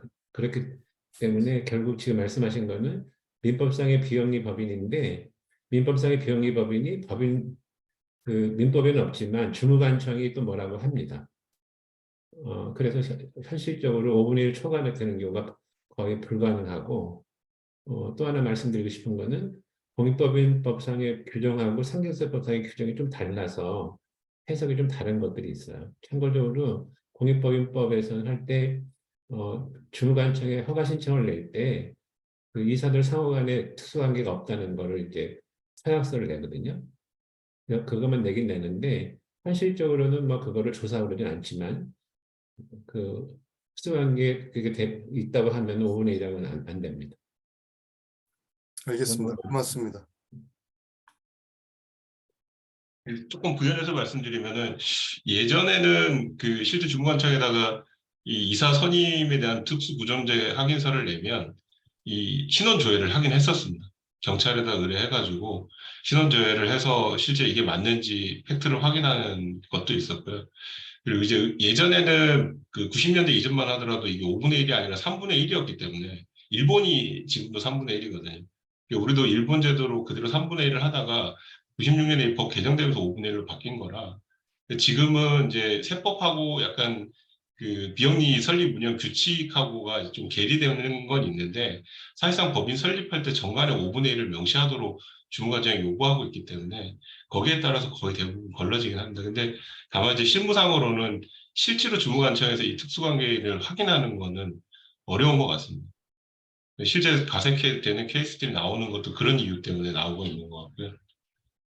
그래서 저는 사실 뭐 이게 오늘 주제 자체가 굉장히 어렵고 박정희 기사님이 워낙 실무를 많이 하시고 또 이론적으로도 책을 쓰셨기 때문에 뭐 나머지 내용에 대해서는 되게 완벽하게 말씀을 해주신 것 같아서 특별히 부연할 건 없는데 사실 아까 그 주식에 대한 부분은 조금 이제 뭐 저도 사실 연구하는 연구자로서 봤을 때 조금 무리가 있는 것 같아요. 이렇게 말씀하신 내용에서도 사실 48조 1항 1호하고 2호는 이게 이제 지배주주, 그러니까 지주회사 방지법 때문에 나온 거라 사실 과거에 이제 재단을 쪼개기를 해서 주식을 출연하는 걸 방지할 목적으로 했는데 이 최근에 들어간 3호는 이게 삼성문화재단 때문에 들어간 거거든요.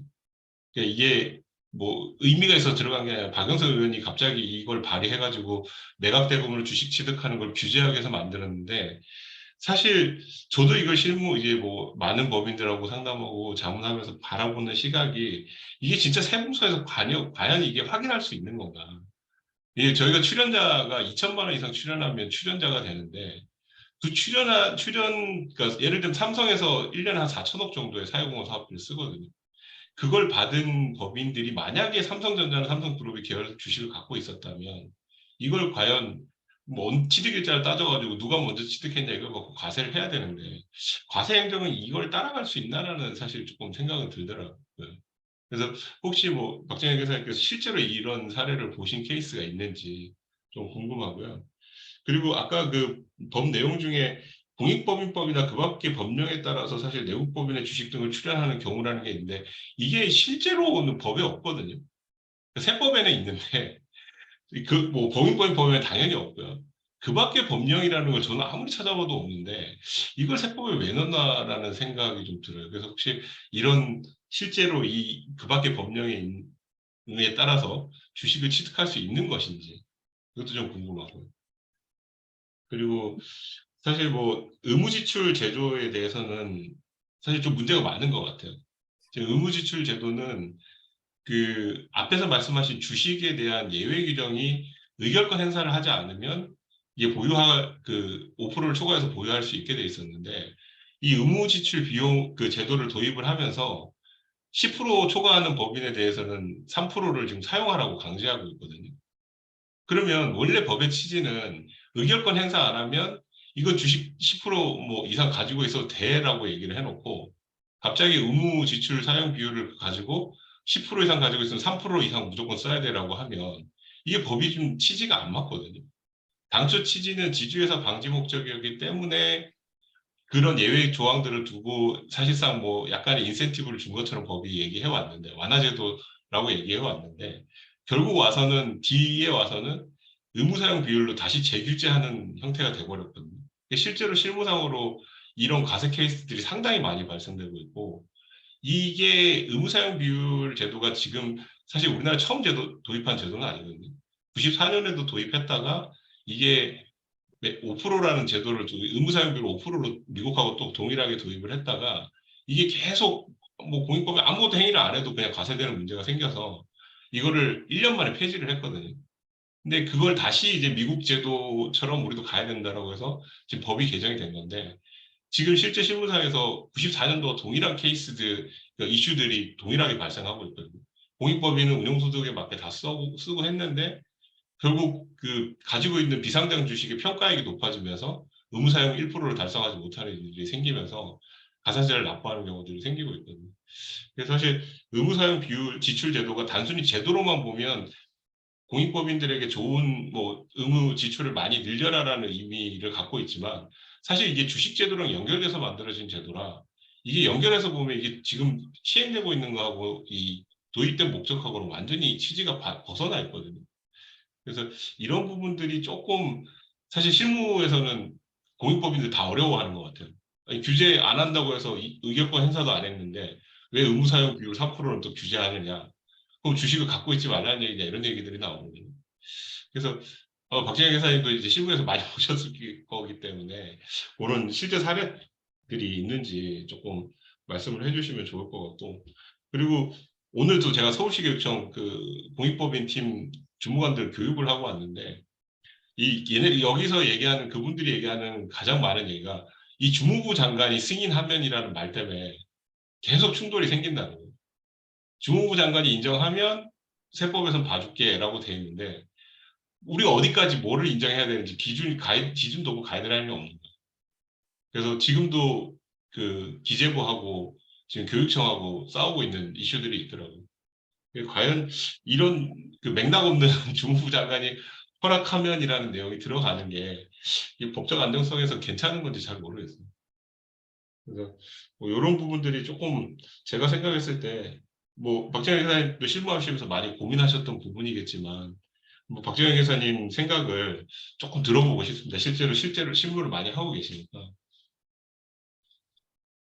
글쎄요, 뭐 일단 아까 말씀하신 그뭐 다른 공익법인이 가지고 있는 주식 때문에 뭐 내가 과세를 당하는 그런 경우는 제가 종종 들었어요. 근데 제 클라이언트에는 없고 제 클라이언트를 통해서 이제 다른 공익법인이 그런 문제가 있었다라는 이야기는 제가 종종 들었는데 아까 말씀하신 뭐 3번 그러니까 나에게 주식을 출연한 출연자가 주식이 아닌 재산을 어떤 출연한 그 공익법인이 가지고 있는 동일한 내용법 이걸로 그러니까 동그라미 3번으로 과세를 당했다는 이야기는 저는 아직 못 들어봤어요. 근데 그럴 가능성은 매우 높겠지만 말씀하신 것처럼 과세 행정이 그걸 따라갈 수 있냐도 문제지만 실은 과세 행정이 따라가는 게 저는 더 문제라고 생각을 해요. 과세 행정은 정보력이 좋기 때문에 충분히 따라갈 수 있지만 공익법인들은 못 따라가거든요. 그거를.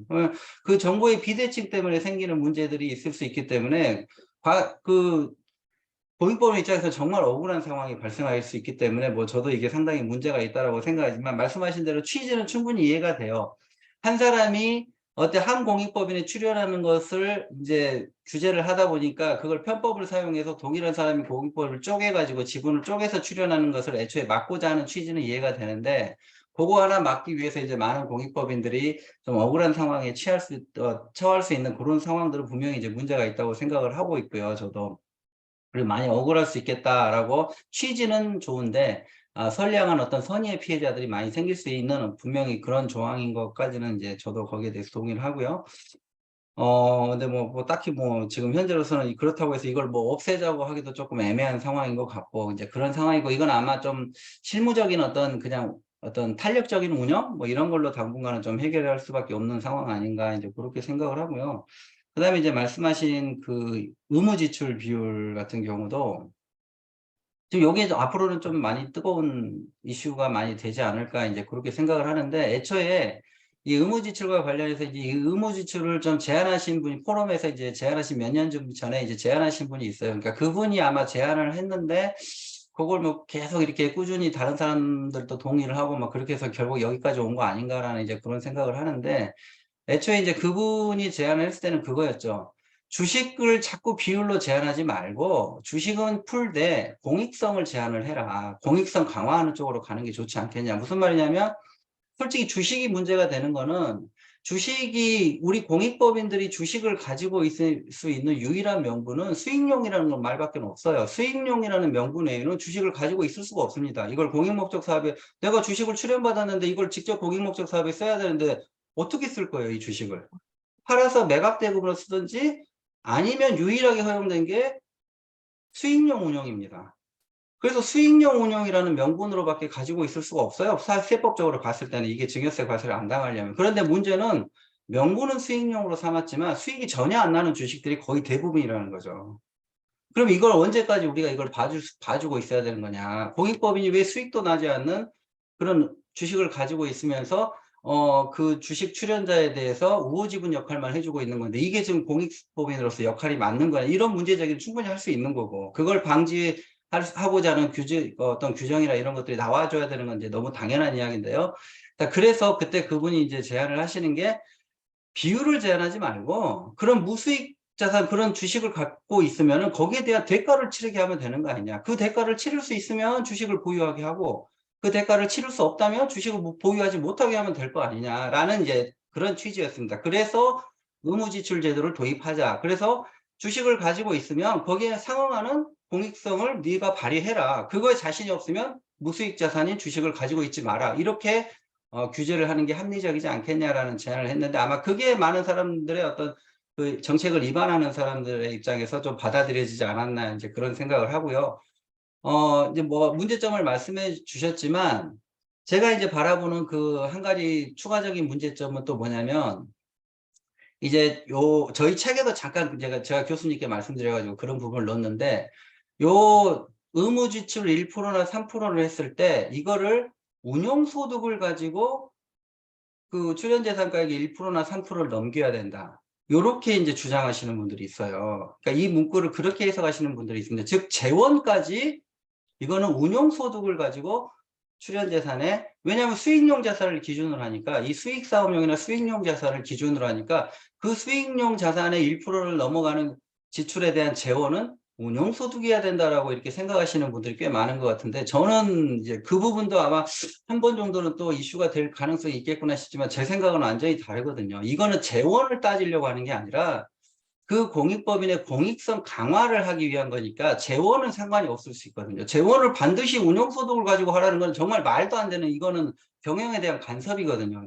막말로 이야기해서 지금이야 뭐 이자율이 많이 올랐지만, 장학재단이나 이런 데는 아까 교육청 말씀하셨지만, 교육청은 수익용으로 운영하는 것을 극도로 제한합니다. 조그만 리스크만 있어도 자기네들이 공익법인 설립 운영에 관한 법률에 따라서 수익용으로 운영하고 이런 것까지 자기네들이 규제를 할 수 있다 보니까, 뭐 이건 안 돼, 저건 안 돼, 이런 식이에요. 그래서 대부분 장학재단들이 보면 정기예금에다 운영하는 경우가 되게 대부분이에요. 뭐 그렇지 않으면 부동산 임대용 부동산을 산다든가. 그러면 지금이야 이자율이 올랐지만, 이자율 한참 낮을 때는 뭐 1년 정기예금 들어봤자 0.9% 뭐 이렇게 되는데, 그럼 그런 애들은 1% 의무 지출을 지킬 수가 없거든요, 운용소득으로는. 근데 이거를 뭐 그 사용의 재원까지를 운용소득을 해야 된다라고 해버리면, 이거는 말도 안 되는 경영에 대한 간섭이기 때문에 저는 이제 그렇게까지 보는 건 아니다라고 생각을 하는데, 많은 분들이 그렇게 생각을 하는 것 같아요. 근데 제가 우려스러운 거는, 국세청조차도 그런 생각을 하고 그런 식으로 접근을 해서 막 가산세를 추징하려고 하고 이러면 이건 정말 문제가 되지 않을까. 그러니까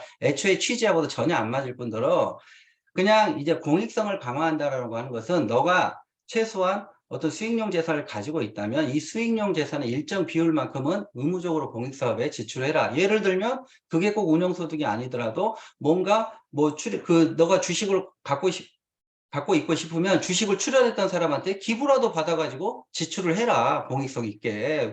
말도 안 되는 무수익 자산 가지고 있지 말고, 이런 취지로 이해를 해야지, 그거를 무슨 운용소득으로 반드시 1%를 넘게 지출을 해야 된다, 또는 3%. 그러면 주식을 10% 넘게 가지고 있는 애들은 운용소득 가지고 3%를 의무적으로 수익을 내서 사용을 해야 된다는 이야기거든요. 근데 그거는 제가 볼 때 말이 안 되는데, 자꾸 그렇게 생각하시는 분들이 많더라고요. 그래서 제가 걱정스러운 거는, 이 국세청도 그런 생각에 동의를 해가지고 또 향후에 이런 실무를 할 때 또 그런 식으로 접근을 할까봐, 이제 제가 약간 그런 부분들이 조금 고민스러운 부분들이 있다. 이렇게 접근했을 때 이걸 어떻게 그 사람들한테 설명을 해야 되나, 이 3%, 1%에 대한 취지라든가 어떤 운영 방법이라든가 이런 것들을 어떻게 싸워서 우리가 좀 이렇게 설득할 수 있을까, 이제 그런 부분들이 요새 좀 이 출연재산 의무지출에 대한 좀 저의 고민이기도 하고요. 말씀하신 그런 문제점들은 분명히 좀 취지는 좋은데, 공익성을 강화하겠다는 이제 취지는 좋은데, 이런 것들이 항상 그냥 만들어질 때는 추상적으로 만들어지는데, 실제 이 실무에 적용할 때는 많은 문제점들이 좀 있거든요. 그래서 이제 그런 부분들은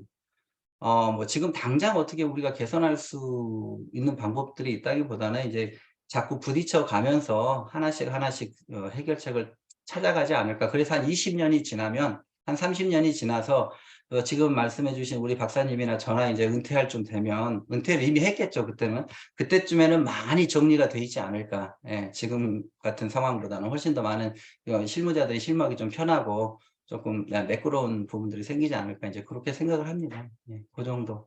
제가 말씀을 좀 드리면 여기 계신 분들이 회계사 아닌 분들이 많아서 좀 지금 말씀하신 걸 좀 이해하기 좀 어렵지 않나 생각이 들고, 또 하나는 우리 비용유지 평가원이 평가 대상이 되는 조직들이 재단법인이 거의 아니에요. 재단법인들은 거기다가 출연받아서 그거를 쓰는 데들인데, 거기는 우리 평가 거의 안 받을 거고 그냥 펀덤 이렇게 하는 이런 데들이라서, 사실 주식 이슈는 주로 큰 재단법인들이라서 우리 지금 평가위원들은 그렇게 썩 좀 많이 안 들어올 것 같고, 기초적인 거 몇 가지 그냥 질문하면서, 박 이사님, 네, 법인세법이나 소득세법상의 기부금 단체하고 네. 상속세법상의 공익법인 중에서 좀 차이가 나는 것들이 어떤 게 있을까요? 그게 이제 그것도 예전에 한번 이제 저희가 막 약간 뭐 이렇게 사람들 사이 의견이 좀 충돌했던 적이 있는데, 상속세법상의 공익법인은 제가 아까 말씀드린 것처럼 기부를 받은 단체가 증여세를 낼 것이냐 말 것이냐의 문제를 이야기를 하는 거고, 법인세법이나 소득세법상의 기부금 단체는 기부자가 기부를 했을 때 그 기부금에 대해서 세제 혜택을 줄 것이냐 말 것이냐의 문제거든요. 그래서 기부금 단체하고 공익법인하고 반드시 그 범위가 일치하지는 않습니다. 일반적으로 공익법인의 범위가 더 넓어요. 즉 무슨 말이냐면 기부금 단체가 아니더라도 공익법인은 될 수 있는 겁니다. 근데 이제 현재 저희 이제 그 공익법인 규정을 보면, 아까 저희가 이제 공익법인의 범위를 봤지만 이 공익법인 범위 안에 기부금 단체를 포함을 하고 있습니다. 이렇게. 물론 이게 보면은 모든 단체가 다 포함된 건 아니에요. 근데 주요한 기부금 단체 여기 다 들어와 있습니다. 근데 여기 기부금 단체 외에도 이게 이제 실질적으로 다 법인세법이나 소득세법에 의한 기부금 단체들이거든요. 근데 이거 외에도 공익법인들이 여기 더 있어요. 그래서 이제 그렇게 봤을 때 우리가 이해할 수 있는 거는 기부금 단체가 아니더라도 공익법인은 될 수 있다. 그 말은 기부금 단체가 아니더라도 누군가로부터 기부를 받았을 때 그 단체는 상증세법상의 공익법인이기만 하면 증여세 문제는 해결된다는 거죠. 그런데 기부금 단체가 아닌데 상증세법상의 공익법인인 경우에는 기부자가 기부를 했을 때 그 기부자에게는 기부금에 대한 세제 혜택이 돌아가지 않을 수도 있다는 거죠. 예, 그런 차이점이 좀 있다고 제가 말씀을 드릴 수 있을 것 같아요. 또 하나 출연재산 보고하고 결산공시의 차이도 좀 말씀해 주시면 좋을 것 같아요. 예, 그 차이라고 하면은 이제 갑자기 이제 어떻게 말씀드리기가 좀 애매한데. 그냥 제가 말씀드릴게요. 네, 예. 출연재산 보고라는 먼저 제도가 하나 연결되어 가지고 간단한 질문을 먼저 하고 네, 있으시면 정 대표님 먼저 하세요. 방금 이제 그러니까 기재부로부터 예전에 말했던 그 지정기부금 단체, 그러니까 공익법인 공익단체가 아니어도 공익법인의 범위 상증세법에서는 해당이 된다고 했잖아요. 그러면은 그들도 공시 의무가 생기는 건가요? 공시 의무는 지금 우리가 말하는 출연재산 보고나 결산서류 공시는요, 상증세법상의 공익법인이 대상입니다. 그러니까 지정기부금 단체가 아니어도 해야 된다는 거죠? 그렇죠. 예, 지정기부금 단체는 당연히 이쪽에서 공익법인의 범위에 속하면 당연히 이 상증세법에 따른 공시도 해야 되고, 법인세법에 나와 있는 지정기부금의 의무도 이행을 해야 되는 거고요. 네. 네, 의무가 좀 서로 달라요. 법인세법에 있는 의무도 있고 이 상증세법에 있는 의무도 있죠. 근데 만약에 극단적으로 이야기해서 나는 공익법인인데 지정기부금 단체는 아니야. 그러면 공익법인의 의무만 이행을 하는 거고, 나는 근데 그런 경우가 있는지는 모르겠지만 지정기부금 단체이지만 공익법인은 아니야 라고 하면 법인세법상의 의무만 이행을 하면 되는 거죠. 근데 그런 경우가 뭐 현실적으로 있지는 않을 것 같긴 한데, 예. 이 공시 의무는 좀 두 개가 좀 다르게, 약간 의무 이행은 솔직히 조금 다른 부분들이 있습니다. 비슷하지만 조금 다른 부분들이 있어요. 공시 서식을 작성을 할 때 특례 기부금과 일반 기부금과 기타가 있는데 기타를 기입해야 하는 상황이 있을까 싶어가지고 계속 궁금했었거든요. 저는 그게 지정기부금 단체일 때만 대부분은 그럴 때 그렇게 다들 하고 있으니까 그래서 아닌 것도 이게 의무인지가 늘 궁금했었습니다. 네. 그러셨구나. 네. 제가 그냥 질문하지 않고 제가 몇 가지 말씀을 드리면, 우선 그 비영리법인하고 공익법인의 차이를 좀 생각하면 좋을 것 같은데요. 그러니까 비영리법인보다는 상징세법상의 공익법인이 좀 작은 개념인데, 예를 들어서 대부분의 협회들, 예를 들어서 변호사회나 뭐 공인회계사 이런 데들이 비영리법인인데, 거기는 상징세법상의 공익법인이 아니라서 그 결산서를 공 수도 없지만, 또 여기 그런 데들은 회비만 받지 기부금을 안 받거든요. 그러면 그런 데들은 그냥 제가 누차 말씀드리지만 회원들이 감시하기 때문에 세법에서 따로 이렇게 규제하는 것이 없다는 걸 말씀을 드리고, 우리 김은주 과장님 계시지만 사회복지법인 같은 경우에는 물론 후원금, 기부금도 받는 경우도 많지만 정부 보조를 많이 받아서 운영을 하는데, 정부 보조금은 또 이 상징세법상에서 규제하는 대상이 아니에요. 결산공시 무슨 대상이지만, 그래서 사회복지법인들도 후원금 받으면 후원금에 관해서만 출연재산 보고를 하게 되고, 결산공시는 전부 다 같이 하는 것을 좀 강조하고 싶고요.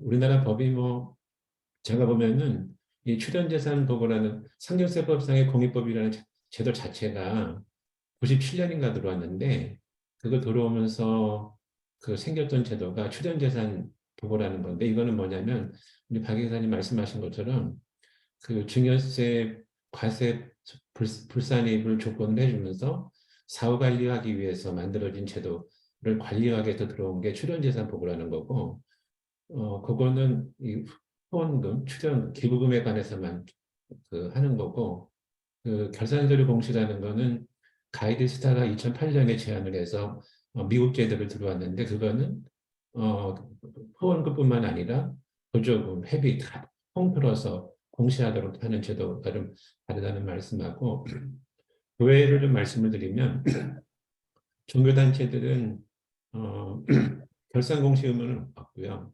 출연재산 보고는 있어요. 근데 출연재산 보고 중에서도 그러니까 캐시에 의한 현금은 출연재산 보고 대상이 아니고, 주식이나 부동산에 관한 것만 출연재산 보고 대상이 돼 있어요. 박 기자님, 제가 말씀드린 거 맞나요? 이제 이제 제가 알기로는 이제 그 법에 돼 있는 거는 이제 그렇게 돼 있죠. 기부자를 특정할 수 있는 거는 교회도 해야 된다. 출연재산 보고를 해야 된다. 이제 그렇게 돼 있거든요. 그 유권 해석 같은 데 보면은. 그러니까 출연자를 특정할 수 없는 거는 안 해도 되는데, 출연자가 누구인지 알 수 있는 거는 출연재산 보고를 해라. 이제 이런 식으로 유권 해석들은 이야기를 하고 있습니다. 예. 또 다른 분들 말씀하실 게 있으시면. 아니면. 사실 이게 저는 공익법인 이 범위가 변경된 것 때문에 좀 리스크가 크다고 생각을 하고 있거든요. 그러니까 지정기부, 원래 이제 5, 6, 7에 있던 게 보통 장학금이나 문화재나 이런 것들이었는데, 이걸 빼버리고 지정기부금단체로 한정하면서 갔기 때문에, 그럼 과연 기존에 열거돼 있던 당연공익법인이 이 지정기부금단체 지정을 받지 않았을 경우에 사후관리를 어떻게 할 거냐. 그 부분이 사실 우리는 명확하게 이 정리가 되지 않고 넘어갔거든요. 과연 그럼 만약에 일본 같은 경우는 사실 이 부분에 대한 추징하는 제도가 있지만, 우리는 지금 추징 제도가 없거든요. 그래서 과연 공익법인에서 출연재산 다 받아서 비과세 됐는데 5년 뒤에 지정기부단체 안 해버리면 이 재산 누가 어떻게 관리할 건지, 이게 상징세법상 공익법인만 사후관리 의무가 있지 않습니까? 지금 이 제도가 이렇게 가는 게 맞는지 사실 잘 모르겠어요. 좋은 지적이에요. 네, 맞습니다. 또 다른 질문 없나요? 김은주 과장님 질문 없으세요? 저 추가적으로 한 가지 여쭤보고 싶은 게 있는데, 이게 외부회계감사 제도를 보면 이게 출연받은 재산이 얼마의 경우, 일정 금액 이상일 경우 이제 외부회계감사 대상이 되는데, 외부회계감사 대상이 되는 사업연도는 출연받은 사업연도 그 다음 연도가 대상이 되더라고요. 그러면 실질적으로는 외부 감사가 이행이 안 되는 형태가 될 것 같은데 아까 말씀하신 거에서 출연 재산에 대해서 수익 금액이나 출연 재산에 대해 가산세를 부과한다라고 돼 있는데 해당 실질적으로 외부 감사를 받아야 되는 사업연도에 그 출연 재산이 없다면 이런 경우에 가산세를 어떻게 부과를 해야 됩니까? 그게 이제 그 말씀하신 그 부분이 기준을 왜 내가 출연받은 재산을 그러니까 거기 이제 외부 감사의 기준을 보면 전년도를 기준으로 하고 있거든요. 네네. 그러니까 출연받은 재산이 20억이 넘어가면 외부 감사를 받아야 되는데 출연받은 재산이 20억이 넘어가는지 안 넘어가는지를 이제 판단하는 것은 결산이 끝나봐야 알 수 있잖아요. 현실적으로. 결산이 끝나기 전에는 이런 것들이 확정되지 않기 때문에 현실적으로 봤을 때 제가 봤을 때는 받은 연도에 하는 것은 현실적으로 어려워요. 왜냐하면 결산은 3개월이 걸리기 때문에 그러니까 그거 끝나서 이제 그러면은 그 만약에 그걸 현실화 시킨다라고 하면은 그 결산이 끝난 3월 이후에 외부 감사를 받아야 됩니다. 그래서 뭐 하반기에 받아야 된다든가 이제 그렇게 하면 그게 가능한데 현재 제도로서는 4월 안에 우리가 외부 감사를 받아야 되기 때문에 현실적으로 기준을 이제 그렇게 둘 수밖에 없는 한계가 있는 것 같고요. 그것도 이제 말씀하신 것처럼 지금 박사님처럼 그거는 문제가 좀 있다. 이거는 출연받은 재산가에 그걸 받은 연도에 감사를 받으라는 취지로 봐야 되는 거 아니냐 이렇게 이야기하시는 분도 있지만 지금 현재 4개월 안에 감사를 받아야 되는 상황에서는 그렇게 현실적으로 할 수는 없는 상황이거든요. 뭐 감사가 뭐 하루 이틀 만에 뚝딱뚝딱 되는 게 아니기 때문에 이제 그런 한계점 때문에 이제 그런 어떤 부분들이 있을 수밖에 없는 부분이 있고요. 만약에 그거를 출연받은 연도를 대상으로 해야 된다라고 하면 감사의 기간을 늘려야죠. 더 늦춰야죠. 뭐 7월, 8월, 10월까지 해라 이렇게 한다든가 이렇게 하면은 이제 그게 가능할 수 있겠지만 이제 현실적으로 좀 그런 부분이 어려운 게 있고 말씀하신 것처럼 뭐 출연 감사를 받았는데 출연받은 재산이 없으면 어떻게 되냐 이렇게 말씀하시는데 그거는 제가 볼 때 출연받은 재산의 기준이 전년일 뿐이지 당해년도에 이제 그걸 만약에 안 받게 되면 그 해당 그 전년도 기준으로 가산세를 부과하는 게 합리적이지 않을까요? 그거는 예, 그렇게 생각을 합니다. 일단은. 예.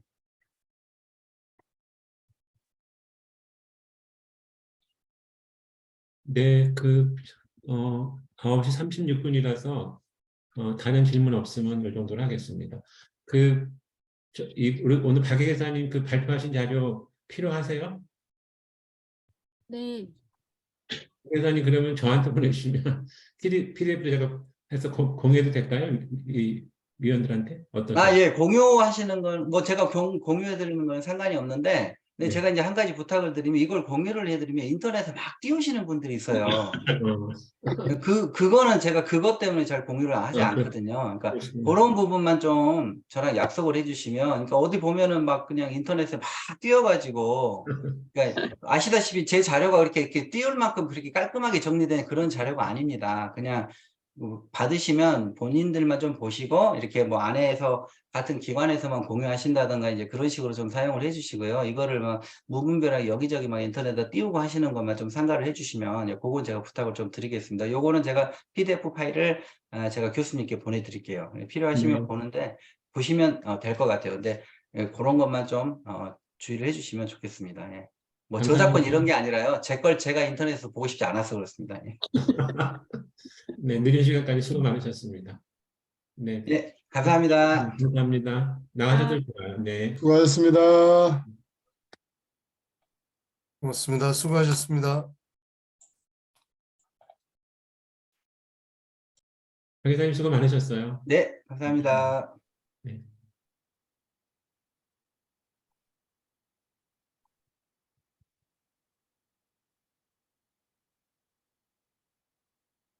인터뷰 나가셔도 좋습니다. 네.